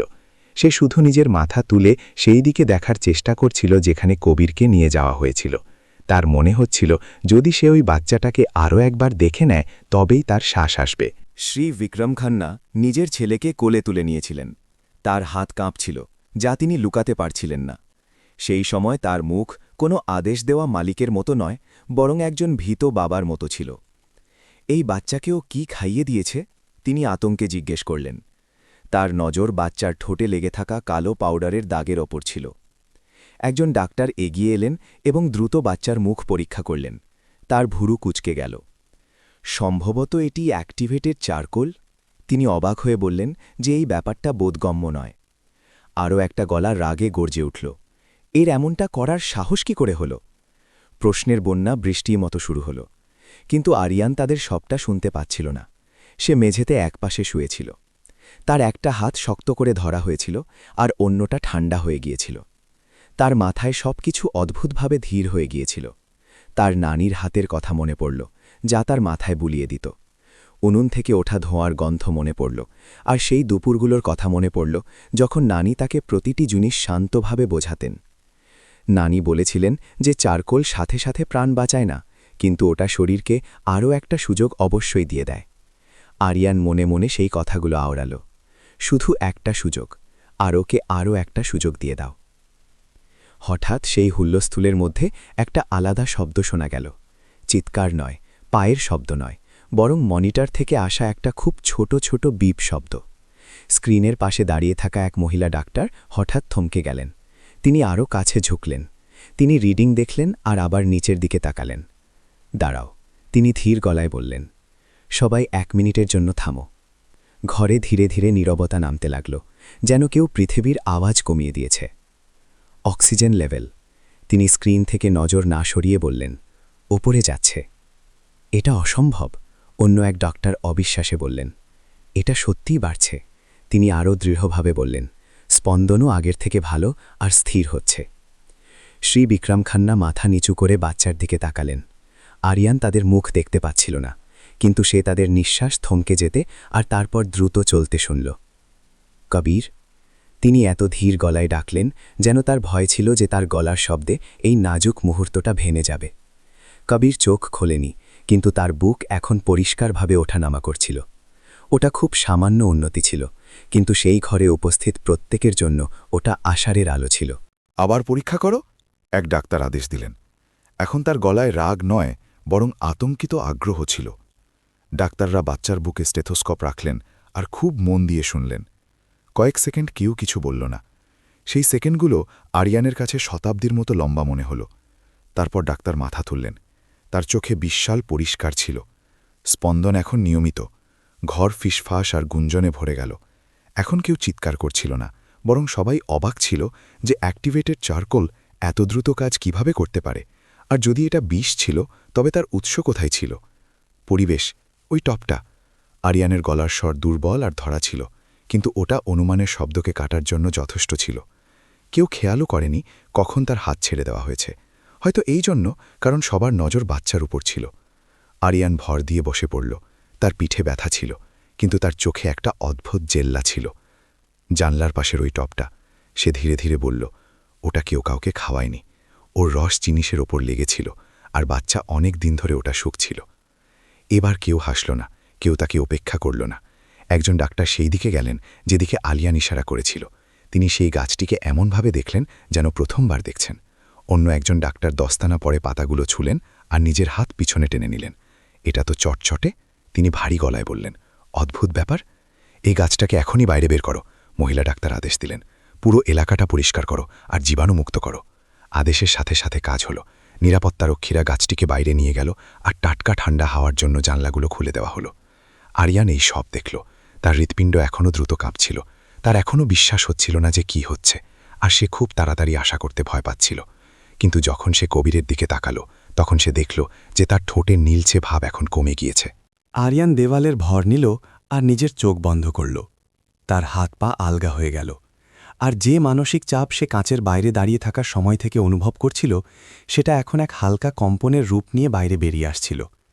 সে না তো হাসল আর না তো কাঁদল, শুধু একটা লম্বা শ্বাস নিল, যেন অনেক মিনিটের পর সে প্রথমবার শ্বাস নেওয়ার অনুমতি পেল। শ্রী বিক্রম খান্না আরিয়ানের দিকে ঘুরলেন। তার চোখে এখন একটা আলাদা ভাব ছিল। দুশ্চিন্তা আর সতর্কতা এখনও ছিল, কিন্তু সাথে সাথে একটা বিভ্রান্তিকর কৃতজ্ঞতাও ছিল। এই ছেলেটাকে এখানেই থাকতে দাও, তিনি গার্ডকে বলবেন। এখন একে কেউ কিছু বলবে না। আরিয়ান চোখ খুলল। সে জানত যে এখনও সবকিছু শেষ হয়নি। কবির পুরোপুরি নিরাপদ ছিল না, এবং সে জানত না যে ভবিষ্যতে তাকে কোন কোন জিনিসের মুখোমুখি হতে হবে। কিন্তু এই মুহূর্তে সেই ঘরের মাঝখানে, যেখানে একসময় তাকে ফালতু ভাবা হতো, সে একটা পরিবর্তন অনুভব করল। এখন তাকে কেউ উপদ্রবকারী বাচ্চা ভাবছিল না। আর আরিয়ান বুঝে গেল যে যে দরজাটা সে নিজের প্রাণ ঝুঁকি নিয়ে খুলেছিল, তা এখন আগের মতো কখনো বন্ধ হবে না। ঘরের ভেতরের বাতাস খুব ধীরে ধীরে শান্ত হল, যেন প্রত্যেকেই ভয় পাচ্ছিল যে হয়তো জোরে শ্বাস নেওয়া মাত্রই সেই নাজুক পরিস্থিতি আবার না বিগড়ে যায়। কবিরকে আবার দোলনায় শুয়ে দেওয়া হয়েছিল। এখন সে বিশৃঙ্খলার কেন্দ্র নয়, বরং সতর্ক পর্যবেক্ষণের কেন্দ্র হয়ে উঠেছিল। মেশিনগুলো এখনও নিয়মিতভাবে বিপ করছিল, কিন্তু এখন সেই শব্দগুলোতে বিপদের কোনো সংকেত ছিল না। সেই শব্দগুলো এখন একটা মনে করিয়ে দেওয়ার মতো ছিল যে এই ছোট্ট প্রাণটি এখনও এখানেই আছে আর লড়াই করছে। ডাক্তারদের একটা ছোট দল নিজেদের মধ্যে সংক্ষেপে আলোচনা করছিল। তাদের নজর ক্রমাগত স্ক্রিনের ওপর, আর তারপর সেই জায়গায় যাচ্ছিল যেখান থেকে টপটা সরানো হয়েছে, যেন তারা এখন উপলব্ধি করেছে যে ঘরের এমন একটা কোণও ছিল যা তারা অনেক দিন ধরে ভুলে গিয়েছিল। আরিয়ান দেওয়ালের ভর দিয়ে বসেছিল। তার হাঁটু তার বুক পর্যন্ত গুটানো ছিল, যেন একটা বাচ্চার কোনো আশ্রয়ের দরকার। তার পিঠ এখনও ব্যথা করছিল, কিন্তু সেই ব্যথা এখন ভারী ক্লান্তির সামনে ফিকে হয়ে গিয়েছিল। সে দোলনার কাছে যাওয়ার সাহসও করেনি, আর না কারো কাছে কিছু জিজ্ঞেস করার। সে কেবল শুনতে পারত আর অপেক্ষা করতে পারত। সে জানত যদি একটাও রিডিং খারাপ হয় তবে সবকিছু আবার শূন্যে পৌঁছে যাবে, আর যদি এমনটা হয় তবে তার বিশ্বাস ছিল না যে তার মধ্যে আবার উঠে দাঁড়ানোর সাহস থাকবে। একজন তরুণ ডাক্তারকে বাইরে পাঠানো হলো, যে একটা ট্রে আর নতুন দস্তানা নিয়ে ফিরে এলো। সে জানলার সেই কার্নিশের কাছে ঝুঁকল যেখানে টপটা রাখা ছিল, এবং সেখানের উপরিভাগগুলো খুব সূক্ষ্মভাবে পরীক্ষা করল। এখানে তেলের দাগ আছে, সে ধীর গলায় বলল। এটা অনেকটা বড় অংশে ছড়িয়ে আছে। অন্য এক ডাক্তার মাথা নাড়লেন আর দ্রুত নোট নিলেন। তিনি আরও বললেন যে যদি এটা সত্যিই কার্ডিয়াক গ্লাইকোসাইড হয় তবে কেবল পরোক্ষ যোগাযোগ, বিশেষ করে নবজাতক শিশুদের জন্য বিকার সৃষ্টি করার জন্য যথেষ্ট। এখন আর কেউ সেই বিরোধিতা বা ঘৃণা দেখাচ্ছিল না যা আগে দেখানো হয়েছিল। বইয়ের বাইরে জিনিসগুলোকে নাকচ করার পুরনো অভ্যাস এখন সেই বাস্তবের সামনে হাঁটু গেড়ে বসেছিল, যা এইমাত্র ঘটে গিয়েছিল। এক মহিলা ডাক্তার আরিয়ানের দিকে ঘুরলেন আর তাকে জিজ্ঞেস করলেন। তার গলার স্বর উঁচুও ছিল না আর খুব নরমও ছিল না। তিনি শুধু সত্যিটা বুঝতে চাইছিলেন। তুমি এই গাছের ব্যাপারে কোথা থেকে জানতে পারলে? পুরো ঘরে যেন এক মুহূর্তের জন্য নীরবতা ছেয়ে গেল। আরিয়ান হঠাৎ সরাসরি আসা প্রশ্নে একটু চমকে গেল। সে তার ঢোক গিলল, তার গলা শুকিয়ে আসা অনুভব করল। জি, আমার নানির কাছ থেকে, সে ধীরে ধীরে বলল। তিনি নর্মদার কাছে পুরনো বস্তিতে থাকতেন। তিনি আমাকে প্রায়ই বিপজ্জনক গাছের ব্যাপারে বলতেন। তিনি বলতেন যে কিছু গাছ দেখতে খুব সুন্দর হয়, কিন্তু খুব বিষাক্ত হয়। তিনি বলতেন যে এটাকে কখনো খালি হাতে ছোঁয়া উচিত নয়, বিশেষ করে যখন ঘরে ছোট বাচ্চা থাকে। এই উত্তরটা যদিও কারিগরিভাবে পূর্ণ ছিল না, কিন্তু এটা সেই পরিস্থিতির সাথে এতটাই নিখুঁতভাবে মিলে যাচ্ছিল যে সবাই অবাক হয়ে গেল। মহিলা ডাক্তার মাথা নাড়লেন আর নিজের সহকর্মীদের দিকে ঘুরে ডিজিটালিস গ্রুপের ব্যাপারে পরীক্ষা করতে বললেন। ঘরের কোণে শ্রী বিক্রম খান্না এখনও চুপচাপ দাঁড়িয়েছিলেন। তিনি না তো ডাক্তারদের কথাবার্তায় হস্তক্ষেপ করলেন আর না আরিয়ানকে আগের মতো দেখলেন। তার নজর নিজের ছেলের ওপর আটকে ছিল, যেন তিনি এটা নিশ্চিত করতে চাইছিলেন যে বাচ্চার প্রতিটা শ্বাস ছন্দ মেনে চলছে। কিন্তু যখন তিনি বিষ শব্দটা শুনলেন, তখন তার মুখের বেশিগুলো শক্ত হয়ে গেল। তিনি সেই খালি জায়গাটা দেখলেন যেখানে টপটা রাখা ছিল, আর তারপর আরিয়ানের দিকে দেখলেন। এইবার তার চোখে না তো শীতলতা ছিল আর না কোনো সন্দেহ। তার চোখে একটা অব্যক্ত প্রশ্ন ছিল। শীঘ্রই আদেশ দেওয়া হলো। ঘরটাকে পুরোপুরি জীবাণুমুক্ত করা হতে লাগল। যারা যারা টপটা ছুঁয়েছিলেন তাদের হাত ধোয়ার আর দোস্তানা বদলানোর কথা বলা হলো। অন্য একটা টিমকে সেই উপহার টপটার উৎস পরীক্ষা করার জন্য ডাকা হলো। ঘরটা এখন বাঁচানোর পরিস্থিতি থেকে পরীক্ষার পরিস্থিতিতে বদলে গিয়েছিল, আর আরিয়ান অনুভব করল যে সে এই দুই পরিস্থিতির সীমানায় বসে আছে। সে এখন আর কোনো অনুপ্রবেশকারী ছিল না, কিন্তু তাকে এখনও পুরোপুরি ভেতরের অংশও ভাবা হয়নি। সে শুধু এমন একটা সত্যের জ্যান্ত সাক্ষী ছিল যার কল্পনাও কেউ করেনি। একজন ডাক্তার আরিয়ানের কাছে এলেন আর তাকে জলের গ্লাস দিলেন। একটু জল খেয়ে নাও, তিনি বললেন, তোমার নিজের শক্তি বজায় রাখা দরকার। এই ছোট ব্যবহারটা আরিয়ানকে প্রশংসা শব্দের থেকেও বেশি অবাক করল। সে দুই হাতে গ্লাস ধরল আর একটা ছোট চুমুক দিল। ঠান্ডা জলে তার গলা পরিষ্কার হল, আর সে উপলব্ধি করল যে সে কতটা বদলে গিয়েছে। তুমি কি জানো যে ওই টপটা কে পাঠিয়েছিল? শ্রী বিক্রম খান্নার গলার স্বর খুব উঁচু ছিল না, কিন্তু ওটা সবার নজর টেনে নিল। তিনি আরিয়ান থেকে কয়েক পা দূরে দাঁড়িয়েছিলেন। তিনি একটা দূরত্ব বজায় রেখেছিলেন, যেন তিনি নিজের শক্তি আরিয়ানের ওপর চাপিয়ে দিতে চাইছিলেন না। আরিয়ান মাথা নাড়ল। জি না, আমি তো শুধু ডেলিভারি করা লোকটাকে ওটা ভেতরে আনতে দেখেছিলাম। ওতে একটা হলুদ রিবন আর অভিনন্দনের কার্ড লাগানো ছিল। শ্রীবিক্রম মাথা নাড়লেন। তার মুখ আরও কঠোর হয়ে গেল। ঠিক আছে, তিনি ভারী গলায় বললেন, আমি তদন্ত করাব। তারপর তিনি সিকিউরিটি গার্ডের দিকে ঘুরলেন। একে এখানেই থাকতে দাও, কেউ একে হাত লাগাবে না। এই শব্দগুলো সেই শান্ত পরিবেশে পরিষ্কার প্রতিধ্বনিত হল। আরিয়ান এটা শুনল আর তার বুক কেঁপে উঠল। এখানেই থাকতে দাও, বাইরে নিয়ে যেও না, বড়দের কাজ করতে দাও। এমন কথা এখন আর ছিল না, কিন্তু আরিয়ানের জন্য এটা এমন একটা দরজা ছিল যা তার প্রত্যাশার থেকে একেবারে আলাদাভাবে খুলেছিল। সে আরও একবার ঘরটা দেখল। দামি যন্ত্রপাতি, বুদ্ধিমান লোক, বাতাসে ঝুলে থাকা দুশ্চিন্তা। কিন্তু এখন একটা জিনিস বদলে গিয়েছিল। যেভাবে লোকেরা তাকে দেখছিল সেটা না তো মহিমান্বিত করা ছিল আর না পরিষ্কার কৃতজ্ঞতা, বরং এটা এই কথা স্বীকৃতি ছিল যে তার কাছে এমন কিছু ছিল যা তারা সবাই ভুলে গিয়েছিল। আরিয়ান নিজের মাথা নিচু করে নিল। তার হাত তার হাঁটুর ওপর শক্ত হয়ে বসল। তার মনে যে স্বস্তির অনুভূতি এখন জন্ম নিয়েছিল সেটা অন্য এক দুশ্চিন্তার নিচে চাপা পড়ে গেল। যদি এটা কোনো ষড়যন্ত্র হয়, যদি ওই গাছটি উদ্দেশ্য প্রণোদিতভাবে খারাপ কোনো অভিসন্ধি নিয়ে পাঠানো হয়ে থাকে, তবে এই মামলা কেবল কবিরের প্রাণ বাঁচানোর মধ্যে সীমাবদ্ধ থাকবে না। এর কারণে আরও বড় বড় প্রশ্ন দেখা দেবে। এমন ফল সামনে আসবে যার মুখোমুখি হওয়ার জন্য সে একেবারেই প্রস্তুত ছিল না। সে এটাও জানত না যে যখন সবকিছু সামনে আসবে তখন তার নিজের স্থান কোথায় হবে। কিন্তু যাই হোক, আরিয়ান বুঝে গিয়েছিল যে সে একটা আলাদা পথে পা বাড়িয়েছে। একটা এমন পথ যেখানে সত্যকে নাম দেওয়া হতে শুরু করেছিল, আর যেখানে ছোট মনে হওয়া পছন্দগুলো অনেক লম্বা ছাপ ফেলতে যাচ্ছিল।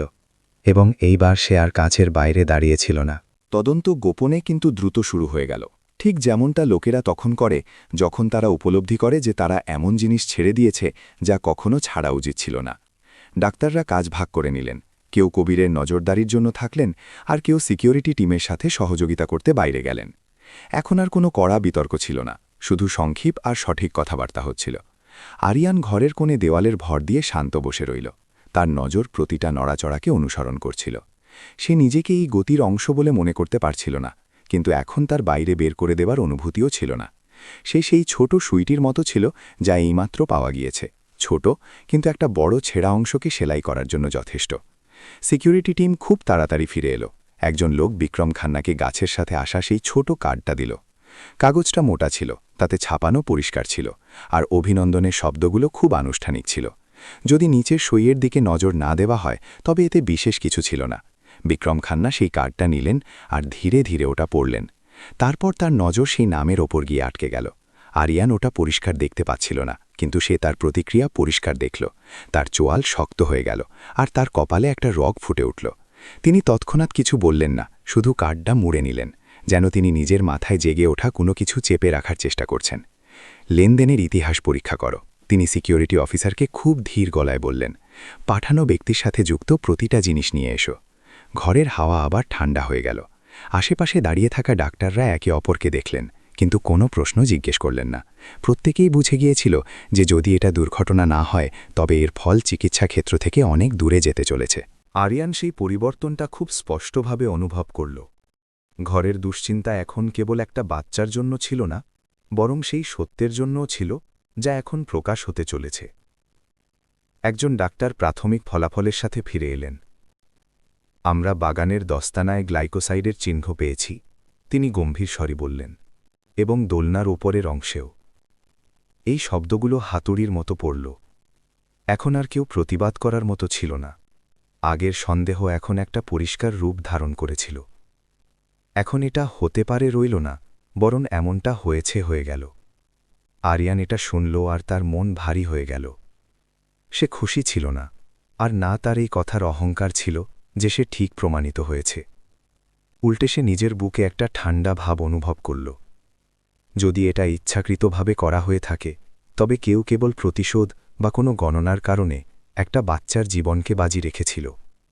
এই ভাবনা আরিয়ানকে এক আলাদাভাবে ভয় পাইয়ে দিল, যা বের করে দেওয়া বা বকুনি খাওয়ার ভয়ের থেকে অনেক বেশি গভীর ছিল।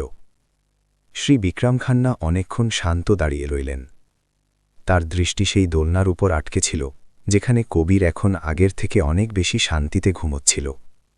আর তারপর তিনি ধীরে ধীরে আরিয়ানের দিকে ঘুরলেন। তুমি কি নিশ্চিত? তিনি জিজ্ঞেস করলেন। তার গলার স্বর এখন শুরুর তুলনায় অনেক ধীর হয়ে গিয়েছিল। যে তোমার নানি এই গাছটিকে এতটাই বিষাক্ত বলেছিলেন? আরিয়ান কোনো দ্বিধা ছাড়াই মাথা নাড়ল। জি, একদম নিশ্চিত। নানি বলতেন যে বাচ্চাদের জন্য এটা শুধু শোঁকাই খুব বিষাক্ত হতে পারে। তিনি খুব সাবধানে সতর্ক করেছিলেন। শ্রী বিক্রম ধীরে ধীরে মাথা নাড়লেন, যেন তিনি নিজের মনে কোনো কথার সত্যতা যাচাই করছেন। ধন্যবাদ বেটা। তিনি কেবল এই দুটো শব্দ বললেন। কিন্তু আরিয়ান যখন এটা শুনল, তখন তার গলা বুঝে এলো। এটা প্রথমবার ছিল যখন বিক্রম খান্নার মতো ব্যক্তি কারো প্রতি শিষ্টাচারের কারণে নয়, বরং বাস্তবে সেই জিনিসের জন্য কৃতজ্ঞতা প্রকাশ করেছিলেন, যার তাদের সবথেকে বেশি প্রয়োজন ছিল। খবর ধীরে ধীরে এক সীমিত গণ্ডির মধ্যে ছড়িয়ে পড়তে লাগল। কোনো শোরগোল বা প্রেস ছিল না, কিন্তু অনবরত ব্যক্তিগত ফোন কল হচ্ছিল। আরিয়ান কথাবার্তার সূক্ষ্মতেও বুঝতে পারল না, কিন্তু সে দেখল যে বড়দের মুখ ধীরে ধীরে বদলে যাচ্ছে, ক্লান্তি থেকে উদ্বেগে, আর উদ্বেগ থেকে এক কঠোর গাম্ভীর্যে। সবকিছু একে একে সামনে রাখা হচ্ছিল, আর আরিয়ান জানত যে সে নিজের ইচ্ছা ছাড়াও এই ঝড়ের কেন্দ্রের খুব কাছে আছে। এক মহিলা ডাক্তার আরিয়ানের কাছে এলেন আর তার চোখের স্তর পর্যন্ত নিচে বসলেন। তুমি কি ক্লান্ত? তিনি জিজ্ঞেস করলেন। যদি তোমার বিশ্রামের প্রয়োজন হয়, তবে আমরা ব্যবস্থা করতে পারি। আরিয়ান মাথা নাড়ল। না জি, আমি এখানেই থাকতে পারি। তিনি তাকে আরও কিছুক্ষণ দেখলেন আর তারপর মাথা নাড়লেন। তুমি খুব ভালো কাজ করেছ, তিনি ধীর গলায় বললেন। তোমার বয়সের প্রত্যেকে এমন করার সাহস জোগাতে পারে না। আরিয়ান জানত না কি উত্তর দিতে হবে। তার মনে হল না যে সে সাহসী, তার শুধু মনে হল যে তাকে একটা এমন বিন্দুতে ঠেলে দেওয়া হয়েছে যেখানে যদি সে এগিয়ে না যেত তবে সে নিজেকে সহ্য করতে পারত না। তখনই আরিয়ানের নিজের মায়ের কথা মনে পড়ল। লীলাকে এখনও দেখা যায়নি। সে অস্থির হয়ে পড়ল যে মা কোথায়, আর তারা কি জানে কি হচ্ছে। এই ভাবনা তাকে দুশ্চিন্তায় ফেলল। যদি মা জানতে পারেন যে সে কি করেছে, তবে তার প্রথম প্রতিক্রিয়া গর্ব নয়, বরং ভয় হবে। তার জন্য ভয়, আর নিজের জন্য ভয়। আরিয়ান এটা বুঝত, আর তার মন দমে গেল। ঘরের দরজা খুলল, আর একজন সিকিউরিটি অফিসার শ্রী বিক্রম খান্নার কানে কিছু ফিসফিস করলেন। তার মুখ অন্ধকার হয়ে গেল। তিনি লম্বা শ্বাস নিলেন আর এত জোরে বললেন যে ঘরের সমস্ত মানুষ শুনতে পেল। টপ পাঠানো ব্যক্তি একজন পুরনো ব্যবসায়িক অংশীদার। সম্প্রতি আমাদের মধ্যে মতভেদ হয়েছিল। পুরো ঘর শান্ত হয়ে গেল। কেউ আর কিছু জিজ্ঞেস করল না। ওই বাক্যটি এটা বোঝার জন্য যথেষ্ট ছিল যে এটি কোনো আকস্মিক দুর্ঘটনা ছিল না। আরিয়ানের নিজের মেরুদণ্ডে একটা শিরশিরানি অনুভব হল। সে জানত না যে সেই অংশীদার কে, কিন্তু সে এটুকু বুঝে গিয়েছিল যে যখন বড়দের ব্যাপার টাকা আর ক্ষমতার সাথে জুড়ে যায়, তখন তারা এত সহজে থামে না। শ্রী বিক্রম আবার আরিয়ানের দিকে ঘুরলেন। তুমি এখানেই থাকো, তিনি দৃঢ়ভাবে বললেন, যতক্ষণ না সবকিছু পরিষ্কার হচ্ছে। আরিয়ান মাথা নাড়ল। তার মনে একটা পরিচিত আর অপরিচিত অনুভূতি একসাথে জাগল। অপরিচিত এই জন্য কারণ তাকে একটা এমন জায়গায় রাখা হচ্ছিল যেখানে তাকে আগে কেবল বাইরে থাকার অনুমতি ছিল। আর পরিচিত এই জন্য কারণ অসুরক্ষিত সেই ভাব এখনও তেমনই ছিল, যা কেবল কিছু পরিচয়ের শব্দে গায়েব হওয়ার ছিল না। সে বুঝে গিয়েছিল যে এই মুহূর্ত থেকে তার জীবন সেই চক্রের মধ্যে টেনে নেওয়া হবে যা সে কখনো কল্পনাও করেনি। কিন্তু সে এটাও জানত যে যদি সে সবাইকে পেছনে নিয়ে যেতে পারত, তবুও সে এটাই করত। ছোট্ট কবির দোলনায় পাশ ফিরল আর আরও নিয়মিতভাবে শ্বাস নিতে লাগল। সেই হালকা শব্দ একটা নীরব স্মারকপত্রের মতো ছিল, যে সামনে যতই ঝড় আসুক না কেন অন্তত এই মুহূর্তে একটা জীবনকে বাঁচিয়ে নেওয়া হয়েছে। আরিয়ান বাচ্চার দিকে দেখল, আর তার মনে এমন একটা অনুভূতি জাগল যাকে নাম দেওয়া কঠিন ছিল। এটা পুরোপুরি গর্ব বা স্বস্তি ছিল না, বরং এটা নিশ্চিত ছিল যে কিছু কাজ এমন হয় যা করার পর আবার বাইরে দাঁড়িয়ে থাকা ব্যক্তি হওয়ার কোনো পথ বেঁচে থাকে না। এবং আরিয়ান জানত যে গল্পের সবথেকে কঠিন অংশ কবিরকে বাঁচানোর মধ্যে ছিল না, বরং সেই সত্য পুরোপুরি প্রকাশ হওয়ার পর আসা আগামী দিনের মধ্যে ছিল। গুলমোহর হিলসে রাত খুব দ্রুত ঘনিয়ে এল। প্রাসাদের আলো এখনও পুরোপুরি জ্বলছিল, কিন্তু এখন সেই আলোয় সেই দেখানো ভাবটা ছিল না যা সাধারণত থাকে। ওই আলো ঠান্ডা মেঝেতে পড়ছিল, আর সেই বড়দের ক্লান্ত ছায়াগুলোকে টানছিল যারা নিজের সহ্য শক্তির থেকে বেশি দীর্ঘদিন কাটিয়েছে। কবিরকে একটা আলাদা পর্যবেক্ষণ কক্ষে স্থানান্তরিত করা হয়েছিল, যা এখন শান্ত আর নিরাপদ ছিল। মেশিনগুলো এখনও সেখানে ছিল, কিন্তু তাদের ছন্দ এখন ধীর আর স্থির হয়ে গিয়েছিল। এটাই সেই একমাত্র সংকেত ছিল যা সবাইকে একটু স্বস্তির শ্বাস নেওয়ার সাহস দিল। আরিয়ানকে বারান্দায় বাইরে আনা হয়েছিল। কেউ তাকে কোথাও যাওয়ার কথা বলেনি, আর না কেউ তাকে তাড়িয়ে দিয়েছিল। সে দেওয়ালের পাশে একটা লম্বা বেঞ্চে বসেছিল। তার হাত তার উরুর ওপর ছিল, আর তার পিঠ অজান্তেই সোজা ছিল। সে ক্লান্ত তো ছিল, কিন্তু ঘুমোতে পারছিল না। তার মাথায় প্রতিটা ছবি বারবার ঘুরছিল। ওই টব, জানলার কার্নিশ, কবিরের নীল হয়ে যাওয়া মুখ, আর মেশিনের কান ফাটানো অ্যালার্ম।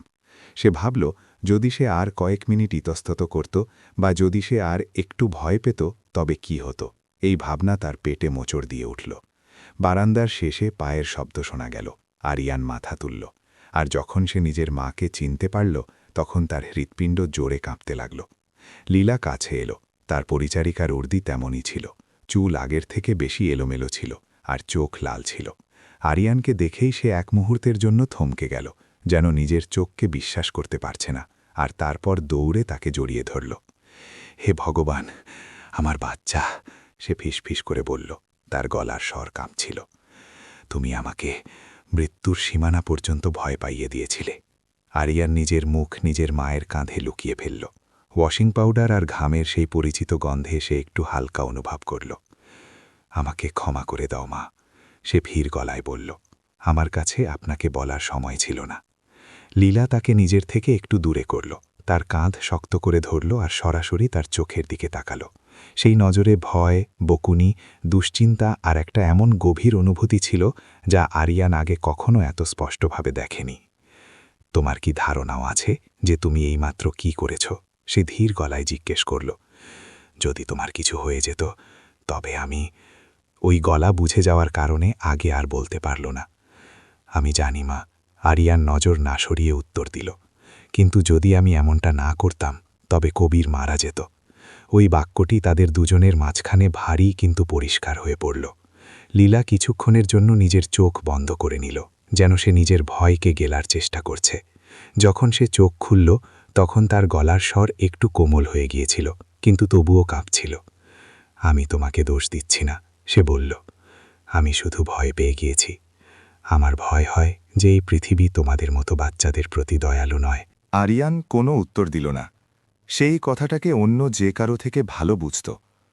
তখনই একজন নিরাপত্তারক্ষী এলো এবং তাদের দুজনকে সম্মানপূর্বক পাশের একটা ছোট ঘরে নিয়ে গেল। ওটা কোনো জিজ্ঞাসাবাদ কক্ষ ছিল না, আর না কোনো বিশ্রাম কক্ষ, বরং একটা ব্যক্তিগত জায়গা ছিল যেখানে শান্তিতে কথা বলা যেতে পারে। কয়েক মিনিট পর শ্রী বিক্রম খান্না ভেতরে এলেন। এখন তার মধ্যে সেই সবসময়ের শীতলতা ছিল না। তিনি নিজের কোট খুলে ফেলেছিলেন। শার্টের হাতা গোটানো ছিল, আর তার মুখে গভীর ক্লান্তি পরিষ্কার দেখা যাচ্ছিল। তিনি কিছুক্ষণ মা ছেলেকে দেখলেন, আর তারপর আগে কথা বলতে শুরু করলেন। লীলা, তিনি ধীর আর পরিষ্কার গলায় বললেন, আমি সরাসরি কথা বলতে চাই। লীলা নিজের মাথা একটু নিচু করল, আর আরিয়ানের হাত শক্ত করে ধরল। জি সাহেব, সে বলল। বিক্রম কথা চালিয়ে গেলেন। আজ যা হয়েছে তা আরিয়ানের ভুল ছিল না। এর বিপরীতে তিনি সঠিক শব্দ খোঁজার জন্য এক মুহূর্ত থামলেন। যদি ও না থাকত তবে আমার ছেলে হয়তো বাঁচত না। লীলা চমকে গেল আর নিজের ছেলের দিকে তাকাতে লাগল। আরিয়ান নিজের মাথা নিচু করে নিল। সে জানত না নিজের নজর কোথায় রাখবে। কিন্তু শ্রী বিক্রম আরও বললেন, তার গলার স্বর একটু গম্ভীর হল, আমাকে এটাও পরিষ্কার করা উচিত যে এই মামলা পরিবারের একটা সাধারণ ঘটনা থেকে অনেক দূরে চলে গিয়েছে। এই কথার প্রমাণ আছে যে এটি একটি ইচ্ছাকৃত কাজ ছিল, এবং যখন সবকিছু পরিষ্কার হয়ে যাবে তখন কাউকে এর দায় নিতে হবে। ঘরের হাওয়া ভারী হয়ে গেল।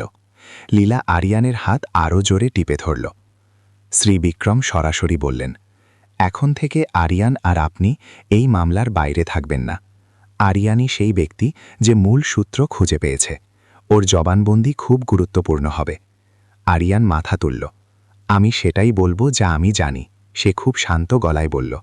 আমি কোনো কিছু ভুল বলবো না। বিক্রম খান্না তাকে অনেকক্ষণ দেখলেন। সেই নজরে একজন এমন ব্যক্তির মূল্যায়ন ছিল যার অন্যদের ভাগ্য নির্ধারণের অভ্যাস ছিল, কিন্তু সাথে সাথে একটা স্বীকৃতিও ছিল। আমার তোমার ওপর বিশ্বাস আছে, তিনি বললেন। তারপর তিনি লীলার দিকে ঘুরলেন। আপনি নিশ্চিন্ত থাকুন, এই সময়ে আমি আপনাদের দুজনের নিরাপত্তা নিশ্চিত করব। কাউকেও আরিয়ানকে বিরক্ত করার বা তাকে দোষ দেওয়ার অনুমতি দেওয়া হবে না। লীলা ঠোঁট কামড়ে মাথা নাড়ল। সে বিক্রম খান্নার মতো উঁচু পদের লোকেদের থেকে এই ধরনের প্রতিশ্রুতির অভ্যস্ত ছিল না, কিন্তু এই সময় তার কাছে বিশ্বাস করা বা অন্তত এটাকে মেনে নেওয়া ছাড়া আর কোনো বিকল্প ছিল না। কথাবার্তা খুব লম্বা ছিল না, কিন্তু এর প্রভাব খুব পরিষ্কার ছিল। যখন বিক্রম খান্না চলে গেলেন তখন ছোট ঘরটা আবার নীরবতায় ডুবে গেল। আরিয়ান চেয়ারের পেছনে হেলান দিয়ে বসে পড়ল আর ধীরে ধীরে শ্বাস ছাড়ল। তার এমন মনে হল যেন সে এইমাত্র একটা ভারী দরজার ভেতর দিয়ে পার হয়েছে, যার পেছনে পুরনো শান্তি ছিল আর সামনে একটা একেবারে আলাদা পথ। আমাকে ক্ষমা করে দাও, লীলা নীরবতা ভেঙে ধীরে ধীরে বলল। অনেক সময় আমি শুধু এটাই চাইতাম যে তুমি শান্তিতে থাকার জন্য চুপ থাকো। আরিয়ান মাথা নাড়ল। আমি বুঝি মা, কিন্তু আমার কোনো আফসোস নেই। লীলা নিজের ছেলের দিকে তাকালো। তার চোখে দুঃখ আর গর্ব দুটোই ছিল। আমি জানি, সে বলল, শুধু আজ থেকে আমাদের জীবন আগের মতো থাকবে না। আরিয়ান জানলা দিয়ে বাইরে দেখল, যেখানে গুলমোহর হিলসে রাত পুরোপুরি ছেয়ে গিয়েছিল। সে জানত না যে আগামীকাল কি নিয়ে আসবে, তদন্ত, জবানবন্দি বা সেই নজরগুলো যা আগের থেকে একেবারেই আলাদা হবে। কিন্তু সে একটা কথা নিশ্চিতভাবে জানত যে যে মুহূর্তে সে সত্যি বলার জন্য অন্ধকার থেকে বাইরে পা বাড়িয়েছিল, সে এখন আর কেবল কাচের বাইরে দাঁড়িয়ে থাকা ছেলে ছিল না, এবং সেই সিদ্ধান্তের দাম তাকে শীঘ্রই বা দেরিতে মেটাতেই হবে। পরের দিন সকালে গুলমোহর হিলস একটা একেবারে আলাদা পরিবেশে জেগে উঠল। সেখানে কোনো শোরগোল ছিল না, কিন্তু পুরো রাস্তায় একটা অস্বস্তি অনুভব করা যাচ্ছিল। আরিয়ান সেই ছোট ঘরের জানলার পাশে দাঁড়িয়েছিল, যা তাদের দুজনের জন্য ব্যবস্থা করা হয়েছিল, এবং নিচে সেই বাগানটাকে দেখছিল যেটাকে এত নিখুঁতভাবে সাজানো হয়েছিল। মালিরা বরাবরের মতো কাজ করছিল, কিন্তু তাদের কার্যকলাপ একটু সতর্ক ছিল, আর তাদের নজর বারবার মূল প্রাসাদের দিকে ঘুরছিল। খবর এখনও বাইরে আসেনি, কিন্তু ঘটনা এখন চার দেওয়ালের মধ্যে সীমাবদ্ধ নেই। যেভাবে লোকেরা নিচু গলায় কথা বলছিল তা দেখে আরিয়ান বুঝে গিয়েছিল। লীলা দ্রুত দুবাটি নুডলস বানালো আর আরিয়ানের সামনে রাখল। একটু খেয়ে নাও বেটা, সে নিজের গলার স্বর স্বাভাবিক রাখার চেষ্টা করে বলল। আরিয়ান চামচ দিয়ে কিছু নুডলস তুলল, কিন্তু তার মুখে কোনো স্বাদ ছিল না। তার খিদে ছিল না, কোনো অজানা জিনিসের আসার অপেক্ষা তার পেটে মোচড় দিচ্ছিল। তারা তোমাকে অনেক কিছু জিজ্ঞেস করবে, লীলা আরও বলল। তার দৃষ্টি নিজের ছেলের ওপর থেকে সরল না। তুমি শুধু সত্যি বলবে, না কম না বেশি। আরিয়ান মাথা নাড়ল। সে জানত মা এই কথাটা নিজেকে বোঝানোর জন্যই বেশি বলছিলেন। দুপুরের দিকে নিরাপত্তা আধিকারিক আবার এলেন। এইবার কেবল বিক্রম খান্নাই ছিলেন না, বরং তার সাথে দুজন অচেনা লোকও ছিলেন। তারা সাধারণ পোশাক পরেছিলেন, কিন্তু তাদের নজর খুব তীক্ষ্ণ ছিল, আর তাদের দাঁড়ানোর ধরন দেখে মনে হচ্ছিল যে তারা এমন লোক নয় যারা প্রায়ই এমন জায়গায় আসে। শ্রী বিক্রম সংক্ষেপে পরিচয় করালেন যে তারা স্বাধীন তদন্তকারী, যাদের মামলাটি পরিষ্কার করার জন্য আমন্ত্রণ জানানো হয়েছে। সেখানে কোনো জোর জবরদস্তি ছিল না, আর না জিজ্ঞাসাবাদের সেই কঠোর সুর। সবকিছু একটা বন্ধ ঘরে হলো, যেখানে কেবল কয়েকটা চেয়ার, একটা কাঠের টেবিল আর নীরবতা ছিল। আরিয়ান সোজা হয়ে বসল। সে নিজের হাত নিজের উরুর ওপর রাখল আর নিজের হৃৎপিণ্ডের স্পন্দন পরিষ্কার অনুভব করল। তাদের মধ্যে একজন ব্যক্তি কথা বলতে শুরু করলেন। তার গলার স্বর ধীর আর স্থির ছিল। বেটা, তুমি শুরু থেকে সবকিছু বলো, তিনি বললেন। প্রথমবার তুমি ওই টপটার অস্বাভাবিকতার ওপর কখন নজর দিলে? আরিয়ান লম্বা শ্বাস নিল আর শুরু করল। সে সেই দুপুরের কথা বলল যখন সে মূল বাড়ি দিয়ে যাচ্ছিল, জানলায় রাখা নতুন টপটার কথা এবং পাতার সেই মসৃণ জেল্লার কথা যা তাকে ভয় পাইয়ে দিয়েছিল। সে তার নানির সতর্কতা আর তার পরের দিনগুলোতে অনুভব করা অস্বস্তির কথা বলল, কোনো কিছু না বাড়িয়ে বা সাজিয়ে, শুধু সেটাই যা সে দেখেছে, ভেবেছে আর যা দেখে সে ভয় পেয়েছিল।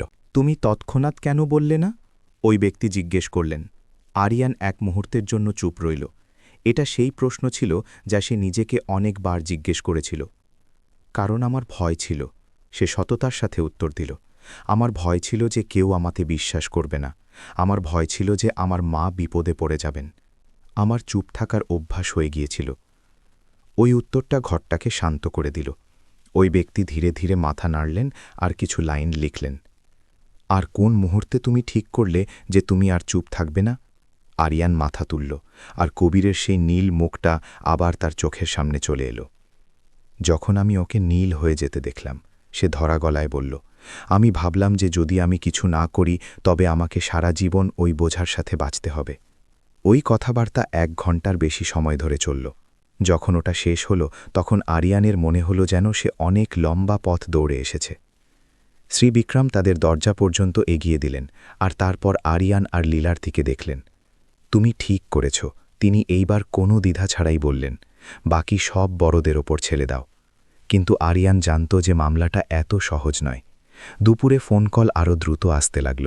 কিছু লোক কবিরের স্বাস্থ্যের ব্যাপারে জিজ্ঞেস করছিল, কিছু লোক ঘুরিয়ে ফিরিয়ে জিজ্ঞাসাবাদ করছিল, আর কিছু লোক প্রয়োজনের থেকে বেশি দুশ্চিন্তা দেখাচ্ছিল।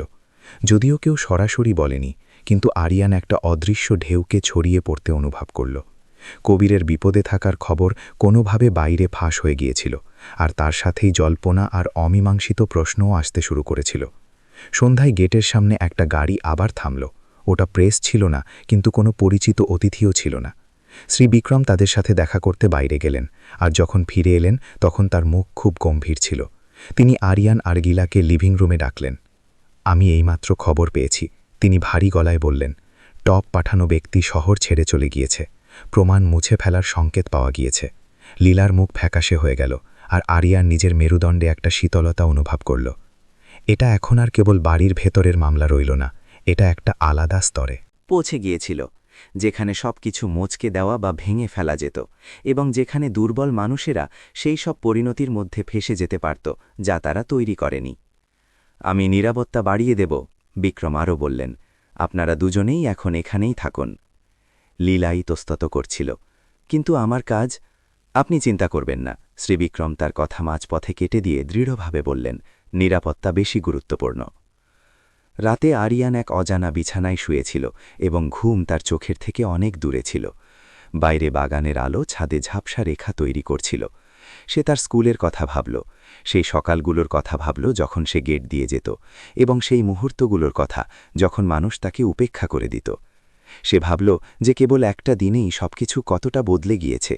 সে এখন আর অদৃশ্য ছিল না, কিন্তু চেনার সাথে সাথে এমন একটা বোঝাও এসেছে যার জন্য সে প্রস্তুত ছিল না। সে তার মায়ের দিকে তাকালো, যে পাশে অস্থিরভাবে ঘুমোচ্ছিল। তার মুখে ঘুমের মধ্যেও উদ্বেগের রেখা ছিল। সে হঠাৎ অনুভব করল যে কালকের তার সিদ্ধান্ত কেবল তার জীবনকেই বদলায়নি, বরং তার মাকেও এক অনিশ্চিত দুনিয়ায় টেনে এনেছে। এই ভেবে তার মন দমে গেল, কিন্তু তারপর তার কবিরের নিয়মিত নিঃশ্বাস আর তার গায়ের রং ফিরে আসা মনে পড়ল, এবং সে জেনে গেল যে যাই দাম দিতে হোক না কেন, সে আর আগের মতো বাইরে দাঁড়িয়ে থাকা ব্যক্তি হতে পারবে না। বাইরে বাগানের গাছের মাঝখান দিয়ে হাওয়া ধীরে বইছিল। কোথাও কোনো বড় তুফান আকার নিচ্ছিল, যা এখনও সামনে আসেনি, কিন্তু তার ভারী ভাব হাওয়ায় অনুভব করা যাচ্ছিল। আরিয়ান নিজের চোখ বন্ধ করে নিল এবং নিজেকে বলল যে তাকে শক্ত হতে হবে, কারণ এই মুহূর্ত থেকে সত্য নিজের রাস্তা বেছে নিয়েছে, এবং সে এখন সেই যাত্রার অবিচ্ছেদ্য অংশ হয়ে গিয়েছে। পরের দিন সকালে আরিয়ান এক অদ্ভুত আওয়াজে জাগল। সেটা প্রতিদিনের মতো পাখিদের কলকাকলি বা মালিদের আওয়াজ ছিল না, বরং পাথুরে রাস্তায় চাকার ঘোড়ার এবং বারবার গাড়ির দরজা বন্ধ হওয়ার আওয়াজ ছিল। সে পর্দা সরিয়ে নিচে দেখল প্রাসাদের গেটের সামনে অনেক গাড়ি সারিবদ্ধভাবে দাঁড়িয়েছিল। সেগুলোর ওপর প্রেসের কোনো চিহ্ন ছিল না এবং সেগুলো অতিথিদের গাড়িও ছিল না। গাড়ি থেকে নামা লোকেরা ফরমাল পোশাকে ছিল। তারা দ্রুত চলছিল এবং তাদের দৃষ্টি সবকিছু খুঁটিয়ে নিরীক্ষণ করছিল। আরিয়ান বুঝে গেল যে ব্যাপারের ভয় তাকে আর তার মাকে সারা রাত তাড়িয়ে বেড়াচ্ছিল সেটা অবশেষে এসে গিয়েছে। লীলাও জেগে গিয়েছিল। সে আরিয়ানের পেছনে দাঁড়িয়ে চুপচাপ সেই দৃশ্য দেখতে থাকল এবং তারপর এক লম্বা শ্বাস ছাড়ল। ওরা এসে গিয়েছে, সে ধীর গলায় বলল। এটা স্পষ্ট ছিল না যে সে আরিয়ানকে বলছিল নাকি নিজেকে। 10 মিনিটও কাটেনি যে নিরাপত্তারক্ষী দরজা কড়া নাড়ল এবং তাদের দুজনকে লিভিং রুমে আসার জন্য বলল। এখন সেটা কোনো ছোট ব্যক্তিগত ঘর ছিল না, বরং প্রাসাদের প্রধান লিভিং রুম ছিল। সেই জায়গা যেখান থেকে আরিয়ান আগে কেবল মালপত্র নিয়ে যাওয়ার সময় দ্রুত পার হয়ে যেত। এখন সে একটা চামড়ার চেয়ারে বসেছিল। তার পিঠ সোজা ছিল এবং হাত উরুর ওপর ছিল। তার কাছে সেই সব খুব অদ্ভুত আর উত্তেজনাপূর্ণ মনে হচ্ছিল। শ্রী বিক্রম খান্না সেখানে আরও কিছু লোকের সাথে উপস্থিত ছিলেন, যাদের আরিয়ান উকিল এবং তদন্তকারী আধিকারিক হিসেবে চিনতে পারল। কেউ প্রয়োজনের থেকে বেশি বন্ধুত্বপূর্ণ ছিল না, কিন্তু সেখানে কোনো শত্রুতাও ছিল না। তাদের সবার মুখে একই রকমের গাম্ভীর্য ছিল। আমাদের কিছু জিনিস পরিষ্কার করতে হবে, একজন মধ্যবয়সী লোক ধীর আর গম্ভীর গলায় শুরু করলেন, বাচ্চার নিরাপত্তা এবং আগামী পরিণতির জন্য। আরিয়ান মাথা নাড়ল। সে এর জন্য প্রস্তুত ছিল, কিন্তু যখন সেই মুহূর্ত সত্যি এলো তখন তার বুক জোরে কাঁপতে লাগল। সেই ব্যক্তি তার কথা চালিয়ে গেলেন এবং এইবার সরাসরি আরিয়ানকে প্রশ্ন করলেন, তুমি কি এই কথা নিশ্চিত করতে পারো যে তুমি টবে সেই অস্বাভাবিকতা কবিরের অবস্থা খারাপ হওয়ার আগেই দেখে নিয়েছিলে? হ্যাঁ, আরিয়ান উত্তর দিল, প্রায় 3 দিন আগে। এবং তুমি কি সেটা তখনই কাউকে জানাওনি? না, আরিয়ান ধীরে ধীরে বলল, কারণ আমার ঠিক নিশ্চিত জানা ছিল না আর আমার ভয় হচ্ছিল। সেখানে কোনো সমালোচনা হলো না। সেই ব্যক্তি কেবল মাথা নেড়ে কিছু লিখলেন। অন্য এক ব্যক্তি মেঝের ওপর কিছু রঙিন ছবি রাখলেন, সেই টব, জানলার কার্নিশ, বাগানের দস্তানা আর দোলনা। এইগুলোই আমরা সংগ্রহ করেছি, তিনি বললেন। বিশ্লেষণের ফল সেই বিষাক্ততার সাথে মিলে যাচ্ছে যা তুমি বর্ণনা করেছিলে। আরিয়ান সেই ছবিগুলোর দিকে তাকাল এবং তার মনে এক খুব অদ্ভুত অনুভূতি জাগল। সেগুলোকে মেঝের উপর সুশৃঙ্খলভাবে রাখা এবং কারিগরি শব্দে বর্ণিত হতে দেখে সে উপলব্ধি করল যে জিনিসটা তাকে সেদিন জানলার বাইরে কাঁপিয়ে দিয়েছিল তা এখন প্রমাণ হয়ে গিয়েছে। সেটা এখন আর কোনো বাচ্চার ঝাপসা অন্তঃপ্রজ্ঞা হয়ে থাকেনি। লীলা পাশে বসে আরিয়ানের হাত শক্ত করে ধরেছিল। সে কিছু বলছিল না, কিন্তু তার দৃষ্টি নিজের ছেলের ওপর থেকে সরছিল না। শ্রী বিক্রম খান্না এই সময় বললেন, তার কণ্ঠ ধীর আর স্পষ্ট ছিল। আমি চাই সবাই একটা কথা বুঝুন, তিনি বললেন। যদি আরিয়ান না থাকত তবে আমরা ভুল দিকে যাচ্ছিলাম এবং এর ফল কি হতো তা বলার প্রয়োজন নেই। তদন্ত দলের এক সদস্য তার দিকে তাকালেন এবং তারপর আরিয়ানের দিকে ফিরলেন। তুমি কি প্রয়োজন পড়লে অন্যদের সামনেও এই একই কথা বলতে প্রস্তুত? আরিয়ান কয়েক সেকেন্ডের জন্য চুপ রইল। সে সেই প্রশ্নের অর্থ বুঝে গিয়েছিল। এর মানে কেবল এই বন্ধ ঘরে বলা ছিল না, বরং আরও অনেক লোক এবং তাদের দৃষ্টির সামনে বলা ছিল। সে তার স্কুল, প্রতিবেশী এবং উঠতে থাকা ফিসফাস নিয়ে ভাবল। সে মায়ের কথা ভাবল এবং তারপর দোলনায় কবিরের সেই নীল হয়ে যাওয়া মুখের কথা ভাবল। হ্যাঁ, আরিয়ান বলল। তার গলা উঁচু ছিল না, কিন্তু দৃঢ় ছিল। যদি প্রয়োজন হয়। সেই উত্তর ঘরে এক নিস্তব্ধতা তৈরি করে দিল, যা অবাক হওয়ার কারণে নয়, বরং তার প্রভাবের কারণে ছিল। শ্রী বিক্রম আরিয়ানকে অনেকক্ষণ দেখলেন। সেই দৃষ্টিতে এখন মালিক আর চাকরের দূরত্ব ছিল না, বরং এটা স্বীকৃতি ছিল যে এই সিদ্ধান্ত কোনো বাচ্চার জন্য মোটেও সহজ ছিল না। সেই বৈঠক আশার থেকে বেশি লম্বা চলল। সময়রেখাকে মেজের ওপর রাখা হলো এবং প্রতিটা বিবরণ একে অপরের সাথে জুড়ে দেওয়া হলো। টপ পাঠানো ব্যক্তির নাম, তার পুরো বিবরণ এবং বিক্রম খান্নার সাথে তার পুরনো সম্পর্ক ও বিবাদের কথা বলা হলো।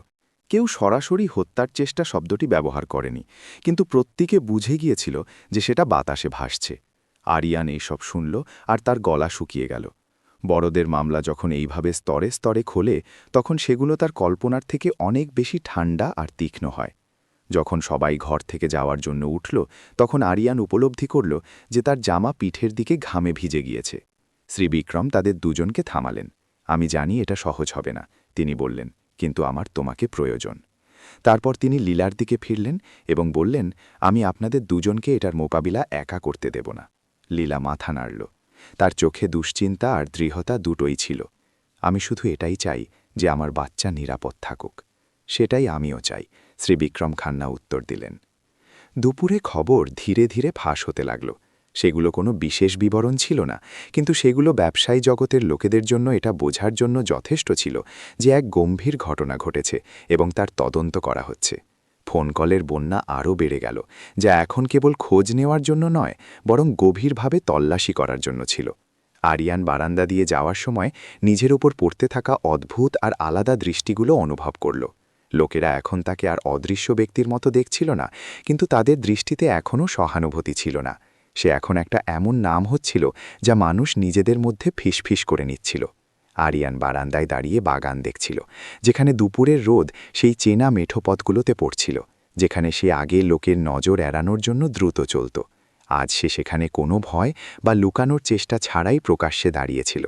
তার এমন মনে হচ্ছিল না যে সে অনেক শক্তিশালী হয়ে গিয়েছে, বরং তার কেবল এই উপলব্ধি হচ্ছিল যে এখন এগিয়ে যাওয়া ছাড়া তার কাছে আর কোনো উপায় নেই।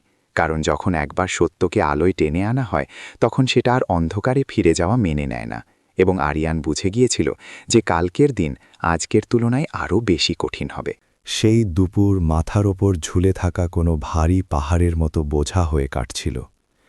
আরিয়ান এটা তখন আরও স্পষ্টভাবে অনুভব করল যখন বাড়ির কলিং বেল ক্রমাগত বাজতে লাগল। কখনো অল্প সময়ের জন্য, কখনো অনেকক্ষণ ধরে, আর কখনো থেমে থেমে। ফোন কলগুলো এখন তাদের সৌজন্য হারিয়েছে। কেউ সরাসরি জিজ্ঞাসা করছিল, কেউ ঘুরিয়ে ফিরিয়ে, আর কেউ কেবল চুপচাপ শুনে ফোন কেটে দিচ্ছিল।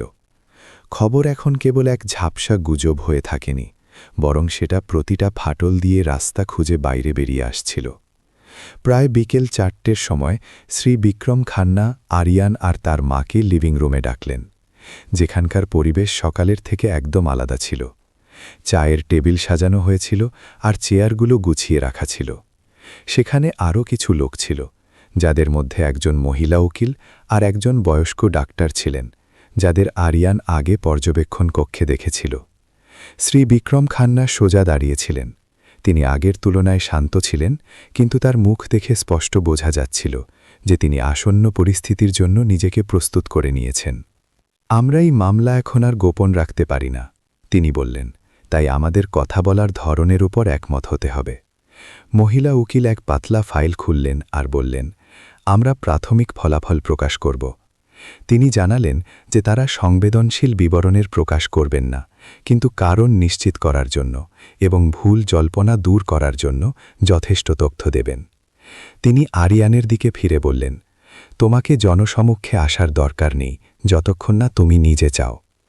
আরিয়ান নিজের মাথা খুব ধীরে নাড়ল। সে এখনও সেই ব্যাপারে ভেবেওনি। কেবল এখানে বসা আর নিজের নাম একটা গুরুত্বপূর্ণ সূত্র হিসেবে শোনাটাই তার কাছে অবাস্তব মনে হচ্ছিল।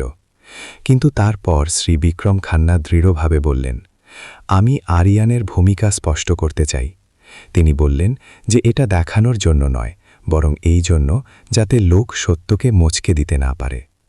লীলা নিজের ছেলের হাত জোরে টিপে ধরল। আরিয়ান আগে নিচে দেখল আর তারপর নিজের নজর তুলল। আমি শুধু সেটাই বলবো যা আমি জানি।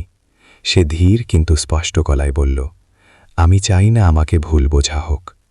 আমরা সেটা নিশ্চিত করব, উকিল উত্তর দিলেন। জনসমক্ষে ঘোষণা আরিয়ানের কল্পনার থেকে অনেক আগে হয়ে গেল।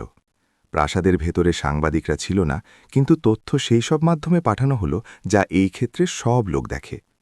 1 ঘণ্টারও কম সময় শ্রী বিক্রমের ফোন ক্রমাগত বাজতে লাগল। প্রশ্ন এখন আরও গভীর আর তীক্ষ্ণ হতে শুরু করেছিল।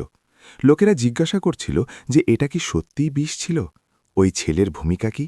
এক বাচ্চা সেটা কিভাবে দেখতে পারে যা ডাক্তারদের পুরো টিম উপেক্ষা করে দিয়েছে? আরিয়ান জানলার কাছে দাঁড়িয়ে সেই সব কথাবার্তার অংশগুলো শুনছিল যা তার কাছে পৌঁছাচ্ছিল। প্রতিটা প্রশ্ন কোনো সংবেদনশীল জায়গায় ফোটা সুইয়ের মতো ছিল।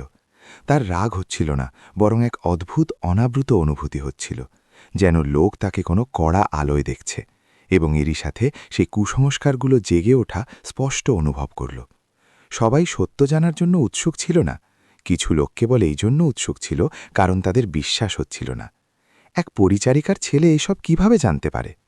ফোন থেকে এক আওয়াজ ভেসে এলো।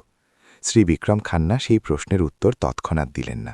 তিনি খুব শান্তভাবে পুরো প্রক্রিয়া, উপেক্ষা করা সংকেত এবং এই ব্যাপারে কথা বললেন যে কেউ দেখতে পেত যদি সে সত্যিই দেখার চেষ্টা করত। কিন্তু আরিয়ান জানত যে এই প্রশ্ন বারবার আলাদা আলাদা রূপে জিজ্ঞাসা করা হবে। রাতে ইন্টারনাল চ্যানেলগুলোতে এক ছোট সংবাদ প্রতিবেদন দেখানো হলো। তাতে আরিয়ানের নাম নেওয়া হয়নি, শুধু বলা হয়েছিল যে বাড়ির কিশোর মূল সূত্র খুঁজে পেয়েছে। কিন্তু এটুকুই যথেষ্ট ছিল। গুলমোহর হিলসে কাজ করা লোকেরা নিজেদের মধ্যে ফিসফিস করতে লাগল। আরিয়ান যখনই পাশ দিয়ে যেত সে নিজের পেছনে নিজের নাম বিড়বিড় করতে শুনত। সেটা কোনো সরাসরি সমালোচনা ছিল না, কিন্তু সেটা সম্মানও ছিল না। সেটা সন্দেহ আর কৌতূহলের এক মিশ্রিত ভাব ছিল। সে নিজের ঘরে গেল আর দরজা বন্ধ করে নিল। ঘর এত শান্ত ছিল যে সে নিজের হৃৎপিণ্ডের স্পন্দন শুনতে পাচ্ছিল। সে বিছানায় বসে পড়ল আর নিজের হাঁটু জড়িয়ে ধরল।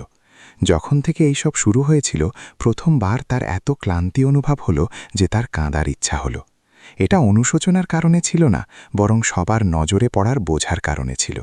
তার সেই দিনগুলোর কথা মনে পড়ল যখন সে চুপচাপ বারান্দা দিয়ে পার হয়ে যেত আর কেউ তার ওপর নজর দিত না। সেই সময় সে দুঃখিত হতো কিন্তু নিজেকে নিরাপদ মনে করত। যেখানে এখন তাকে দেখা হচ্ছিল, কিন্তু প্রতিটা নজর তাকে চোট পৌঁছাতে পারত। লীলা দরজা কড়া নাড়ল আর ভেতরে এলো। সে তার ছেলের পাশে বসে পড়ল এবং সে খুব বেশি প্রশ্ন জিজ্ঞাসা করল না। তুমি কি ঠিক আছো? সে ধীর গলায় জিজ্ঞাসা করল। আরিয়ান আগে মাথা নাড়ল আর তারপর সম্মতি জানাল। আমি শুধু ক্লান্ত হয়ে গিয়েছি মা, সে বলল। লীলা এক লম্বা শ্বাস নিল আর নিজের ছেলের পিঠে হাত রাখল। আমি জানি বেটা, সে বলল। লোকেরা অনেক কথা বলবে, কিন্তু তুমি শুধু একটা কথা মনে রাখবে, যে সত্য অন্যের কথায় বদলে যায় না। আরিয়ান নিজের মাথা মায়ের কাঁধে ঠেকিয়ে দিল। সেই শব্দগুলো তাকে পুরোপুরি হালকা তো করেনি, কিন্তু সেগুলো তাকে ভেঙে পড়া থেকে বাঁচানোর জন্য যথেষ্ট ছিল। সেই রাতে শ্রী বিক্রম খান্না আরিয়ানকে বারান্দায় ডাকলেন। দূরে শহরের আলো জলজল করছিল, যা প্রাসাদের শান্তি থেকে একদম আলাদা ছিল। তোমাকে এক খুব অস্বস্তিকর পরিস্থিতিতে ফেলে দেওয়া হয়েছে, তিনি সরাসরি বললেন, কিন্তু তুমি কিছু ভুল করনি। আরিয়ান অন্ধকার বাগানের দিকে তাকালো। আমার লোকেদের ঘৃণা দেখে ভয় লাগে না, সে ধীরে ধীরে বলল। আমার শুধু এই কথাটার ভয় লাগে যে লোক সত্যকে দেখতেই চায় না। শ্রীবিক্রম কয়েক সেকেন্ডের জন্য চুপ থাকলেন। এই জন্যই লোকেদের তোমাকে দরকার, তিনি বললেন। এই জন্য নয় যে তুমি অন্য কারো থেকে বেশি বিশেষ, বরং এই জন্য কারণ তুমি তখন দেখেছ যখন বাকি লোকেরা দেখা ছেড়ে দিয়েছিল। আরিয়ান কোনো উত্তর দিল না। সে বুঝে গিয়েছিল যে এখন এই সংঘাত কোনো বন্ধ ঘর পর্যন্ত সীমিত ছিল না। এটা এখন বাইরের দুনিয়ায় বেরিয়ে এসেছে, যেখানে কুসংস্কার আর শক্তি প্রায়ই সত্যকে ঝাপসা করে দেয়। আর সে যতই ছোট হোক না কেন, এখন এর কেন্দ্রে দাঁড়িয়েছিল। দূরে শহরের আলো জেগে থাকা চোখের মতো পিটপিট করছিল। আরিয়ান লম্বা শ্বাস নিল আর রাতের ঠান্ডা অনুভব করল। সে জানত যে কাল সত্যের আরও কঠিন পরীক্ষা হবে, কিন্তু সে এটাও জানত যে যদি সে এখন পিছিয়ে আসে তবে এখন পর্যন্ত করা সব কিছু বৃথা হয়ে যাবে। তাই সে সেখানেই স্থির দাঁড়িয়ে রইল এবং আর অন্ধকারে লুকিয়ে থাকল না। পরের দিন সকালে গুলমোহর হিলস কোনো বন্ধ কেল্লার মতো শান্ত ছিল না। খুব সকাল থেকেই প্রধান গেটের দিকে যাওয়ার রাস্তায় অচেনা গাড়ি দাঁড়িয়ে থাকতে শুরু করেছিল।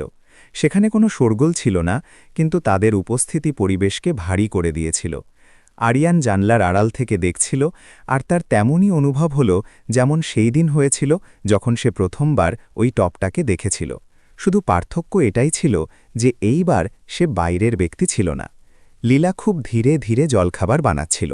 সে প্রতিটা বাসন এমনভাবে ধুয়ে মুছছিল যেন সে নিজেকে শান্ত রাখার জন্য নিজের চেনা রুটিনকে আঁকড়ে ধরার চেষ্টা করছিল। ওরা আজ আরও তথ্য শেয়ার করবে, সে না ফিরেই বলল।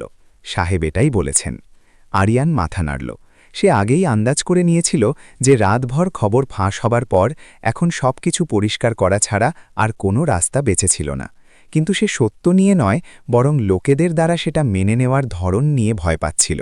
সে খুব ভালো করে বুঝত যে কখনো কখনো লোক ভুল জিনিসকে ঘৃণা করে না, বরং তারা এই কথাটাকে ঘৃণা করে যে তারা নিজেরা ভুল প্রমাণিত হয়েছে। প্রায় সকাল ৯টার সময় আরিয়ানকে এক বড় পড়াশোনার ঘরে ডাকা হলো, যেখানে সে প্রথমবার পা রাখছিল। লম্বা টেবিল, চামড়ার চেয়ার আর সাদা আলো। সেখানকার প্রতিটা জিনিসে গুরুত্বপূর্ণ সিদ্ধান্তের গাম্ভীর্য ছিল। সেখানে আগের তুলনায় বেশি লোক ছিল। আইনি প্রতিনিধি, প্রধান ডাক্তার এবং কিছু এমন লোক যাদের আরিয়ান চিনত না, কিন্তু তাদের উপস্থিতি থেকে শক্তির অনুভব হচ্ছিল। যখন সবাই বসল তখন শ্রী বিক্রম খান্না উঠলেন। আমরা সরাসরি কথা বলবো। তিনি কোনো ভূমিকা ছাড়াই শুরু করলেন। তিনি পাশে বসা এক বৃদ্ধ ব্যক্তিকে ইশারা করলেন, যিনি পেছনের বড় স্ক্রিন চালু করলেন। স্ক্রিনে বিস্তারিত বিশ্লেষণের ফলাফল, গাছের বিষাক্ত গঠন, তার ছড়িয়ে পড়ার স্তর আর সময়ের পরিসংখ্যান দেখা যেতে লাগল। কারিগরি শব্দ আর গ্রাফ সেখানে ভরা ছিল, কিন্তু যে জিনিসটা পুরো ঘরে এক নিস্তব্ধতা তৈরি করল তা ছিল শেষ সিদ্ধান্ত। এটা কোনো দুর্ঘটনা নয়, সেই ব্যক্তি স্পষ্টভাবে বললেন। এই গাছটিকে ইচ্ছা করে বেছে নেওয়া হয়েছিল। তারা জানালেন যে টপটিকে বিষ ছড়ানোর জন্য একদম সঠিক জায়গায় রাখা হয়েছিল এবং এটি পাঠানোর সময় বাচ্চার সবথেকে দুর্বল শারীরিক অবস্থার সাথে মিলে গিয়েছিল। সেই শব্দগুলো হাতুড়ির চোটের মতো পড়ল। আরিয়ান অনুভব করল যে তার হৃৎপিণ্ড জোরে কাঁপছে। যদিও সে এর জন্য প্রস্তুত ছিল, তবুও সত্যকে এত স্পষ্টভাবে শোনা তাকে শিউরে তুলল। শ্রী বিক্রম খান্না আরও বললেন, তার গলা ধীর কিন্তু দৃঢ় ছিল।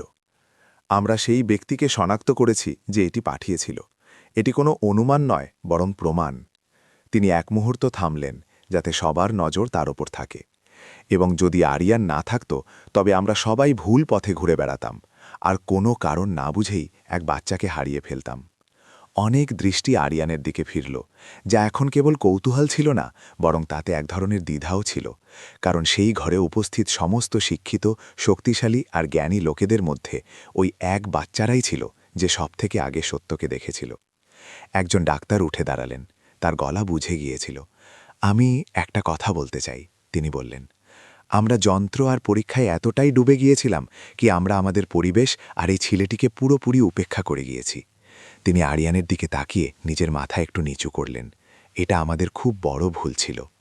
ঘরের পরিবেশ পুরোপুরি বদলে গেল।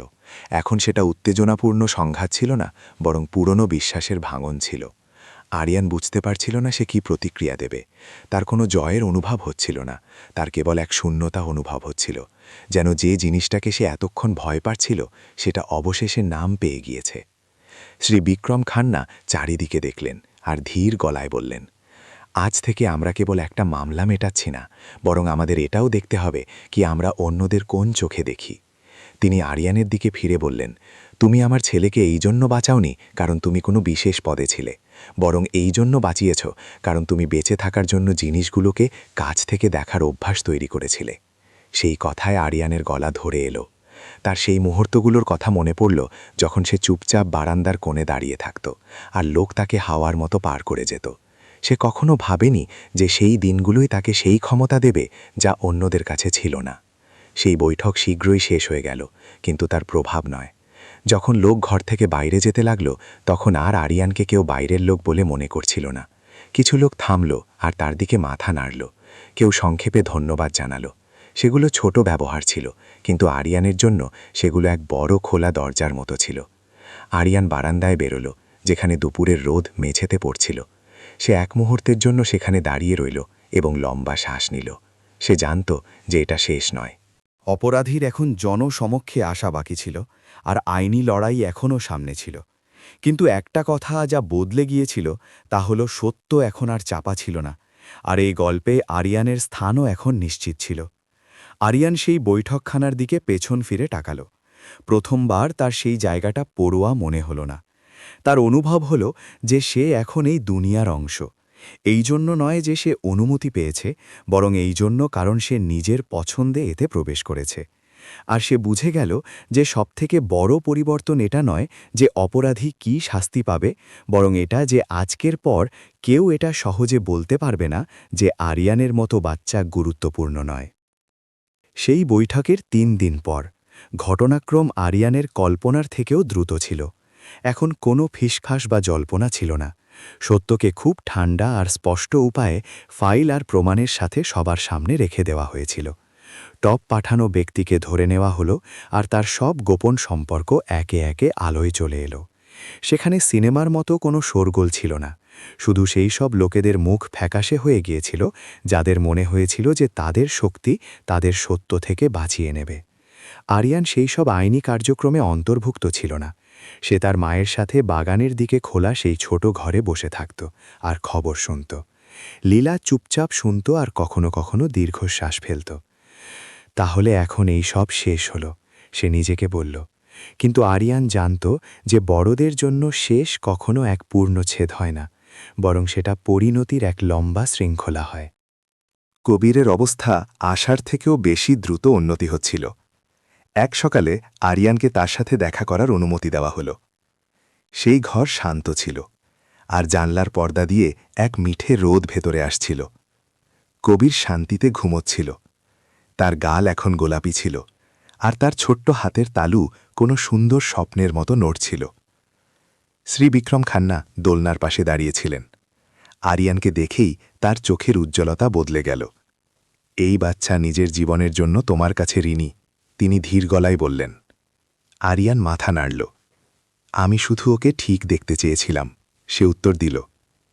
শ্রীবিক্রম কয়েক সেকেন্ড মৌন থাকলেন, আর তারপর বললেন, এটাই সেই জিনিস যা আমি শিখতে চাই, কাউকেও তার পদের আগে একজন মানুষ হিসাবে দেখা। আসার দিনগুলোতে প্রাসাদের পরিবেশ খুব বদলে গেল। এখন তাকে কোনো রাস্তা দিয়ে যেতে আটকানো হতো না, আর না কেউ তাকে উপেক্ষা করত। এখন যখন আরিয়ান বারান্দা দিয়ে যেত, লোক আগে তাকে নমস্তে বলত। সেটা কোনো ভয় বা চাটুকারিতা ছিল না, বরং এক স্বাভাবিক সম্মান ছিল। আরিয়ানের এটা ধন্যবাদের শব্দের থেকেও অদ্ভুত আর মনোরম মনে হল। শ্রী বিক্রম খান্না পরামর্শ দিলেন যে লীলা আর আরিয়ান প্রাসাদের ধারের একটা ছোট কিন্তু স্বাধীন বাড়িতে থাকতে চলে যাক, যা আরও শান্ত আর নিরাপদ ছিল। সেটা কোনো পুরস্কার ছিল না, বরং এক নিরাপত্তার গ্যারেন্টি ছিল। লীলা অনেক চিন্তাভাবনার পর এর জন্য রাজি হল। সে আরিয়ানকে দেখল আর অনুভব করল যে তার ছেলে এই কয়েকটা দিনেই অনেক বড় হয়ে গিয়েছে, আর তার বুঝে এলো যে দরজা একবার খুলে গিয়েছে সেগুলোকে ভয়ের চোটে বন্ধ করা উচিত নয়। ঘর বদলানোর সময় আরিয়ান সেই পুরনো ঘরটাকে শেষবারের মতো দেখল, যেখানে সে নিজেকে গুটিয়ে থাকত আর ভাবত যে চুপ থাকাই সবথেকে নিরাপদ। সে সেই ঘরটাকে ঘৃণা করত না, কিন্তু সে জানত যে এখন সে আর আগের মতো হতে পারবে না। সবকিছু পুরোপুরি শান্ত হওয়ার আগে শ্রী বিক্রম তাকে বারান্দায় ডাকলেন। দূরে শহরের আলো এখন আরিয়ানকে ছোট অনুভব করাচ্ছিল না। আমি এক ট্রাস্ট ফান্ড শুরু করছি, তিনি বললেন। এটা আমার নামে নয়, বরং তোমার নানির নামে হবে। আরিয়ান স্তব্ধ হয়ে গেল। তোমার নানি তোমাকে এক খুব বিরল জিনিস দিয়েছিলেন, কেবল পুঁথিগত জ্ঞান নয়, বরং এক দৃষ্টি, শ্রীবিক্রম বললেন। আমি চাই সেই দৃষ্টি আরও লোকেদের কাছে পৌঁছাক। আরিয়ান কিছু বলতে পারল না, তার গলা বুঝে এলো। তার সেই দুপুরগুলোর কথা মনে পড়ল, যখন নানি তাকে ধৈর্য ধরে সব কিছু বোঝাতেন। তার সেই আওয়াজ মনে পড়ল, যাকে সে একসময় পুরনো আর বেমানান ভাবত। এখন তার বুঝে এলো যে তার সবথেকে বড় উত্তরাধিকার সেটা ছিল না যা নানি জানতেন, বরং সেটা ছিল যে তিনি আরিয়ানকে নিজের চোখের ওপর বিশ্বাস করতে শিখিয়েছিলেন। যখন সবকিছু আধিকারিকভাবে শেষ হল, তখন আরিয়ান আবার নিজের স্কুলে গেল। সেখানে কোনো বড় অনুষ্ঠান ছিল না, শুধু এক স্বাভাবিক সকাল ছিল। কিন্তু যখন সে ক্লাসে ঢুকল, সহপাঠীদের নজর তাকে অনুসরণ করছিল, যাদের মধ্যে এখন তিক্ততা নয়, বরং এক সম্মানজনক কৌতূহল ছিল। কেউ ধীর গলায় জিজ্ঞাসা করল, তুমি কি সেই ছেলেটা? আর আরিয়ান শুধু হেসে নিজের মাথা নাড়ল আর বসে পড়ল। সে কোনো গল্পের চরিত্র হয়ে বাঁচতে চাইত না, সে কেবল এগিয়ে যেতে চাইত। শুধু এক তফাৎ এটাই ছিল যে এখন সে প্রয়োজন পড়লে চুপ থাকবে না। এই গল্প যদি দূর থেকে দেখেন, তবে এক বাচ্চার দ্বারা প্রাণ বাঁচানোর, কিন্তু যদি কাছ থেকে দেখেন, তবে এটা এই ব্যাপারে যে কিভাবে কুসংস্কার চুপচাপ কাজ করে, আর কিভাবে এক ছোট পছন্দ সেগুলোকে ভেঙে দিতে পারে। আরিয়ান কোনো নায়ক ছিল না, সে অন্য কারো থেকে বেশি শক্তিশালী ছিল না। সে শুধু এক এমন ব্যক্তি ছিল যে ভুল দেখেও নিজের চোখ ফিরিয়ে নেয়নি। আর হয়তো এটাই সেই জিনিস যার এই দুনিয়ার সবথেকে বেশি প্রয়োজন। যদি আপনি এখান পর্যন্ত শুনছেন, তবে হয়তো আপনিও কখনো নিজেকে দুর্বল অনুভব করেছেন, বা আপনাকে শেখানো হয়েছে যে চুপ থাকাই ভালো। কিন্তু মনে রাখবেন, কোনো মানুষের দাম এই কথাই হয় না যে সে কোথায় দাঁড়িয়ে আছে, বরং এই কথাই হয় যে সে সত্যের সামনে কি করে। যদি এই গল্প আপনার মন ছুঁয়ে থাকে, তবে দয়া করে এটিকে লাইক করুন এবং ভবিষ্যতের গল্পের জন্য সাবস্ক্রাইব করুন। আপনার জীবনেও কি এমন কোনো জিনিস ছিল যা অন্যেরা উপেক্ষা করেছে, কিন্তু আপনি জানতেন যে সেটা গুরুত্বপূর্ণ? কমেন্টে অবশ্যই জানান। হতে পারে আপনার গল্প অন্য কারোর জন্য প্রেরণা হয়ে যাবে। শেষ পর্যন্ত সাথে থাকার জন্য ধন্যবাদ। আপনি এই গল্প কোথা থেকে দেখছেন? দয়া করে আমাদের নিচে কমেন্টে অবশ্যই জানান। আপনার আরিয়ানের বুদ্ধিমত্তা আর সাহসের এই গল্প কেমন লাগলো? আমি ঈশ্বরের কাছে প্রার্থনা করি যে আপনি আর আপনার পরিবার সবসময় নিরাপদ, সুখী আর শান্তিপূর্ণ থাকুন। যদি আপনার কাছেও এমন কোনো আকর্ষণীয় বা প্রেরণাদায়ক গল্প থাকে যা আপনি অন্যদের সাথে শেয়ার করতে চান, তবে কমেন্টে আমাদের অবশ্যই জানান। আপনার এই গল্প অন্য কারোর জীবনের জন্য আশার আলো হতে পারে। শেষ পর্যন্ত আমাদের সাথে থাকার জন্য আপনাকে অনেক অনেক ধন্যবাদ।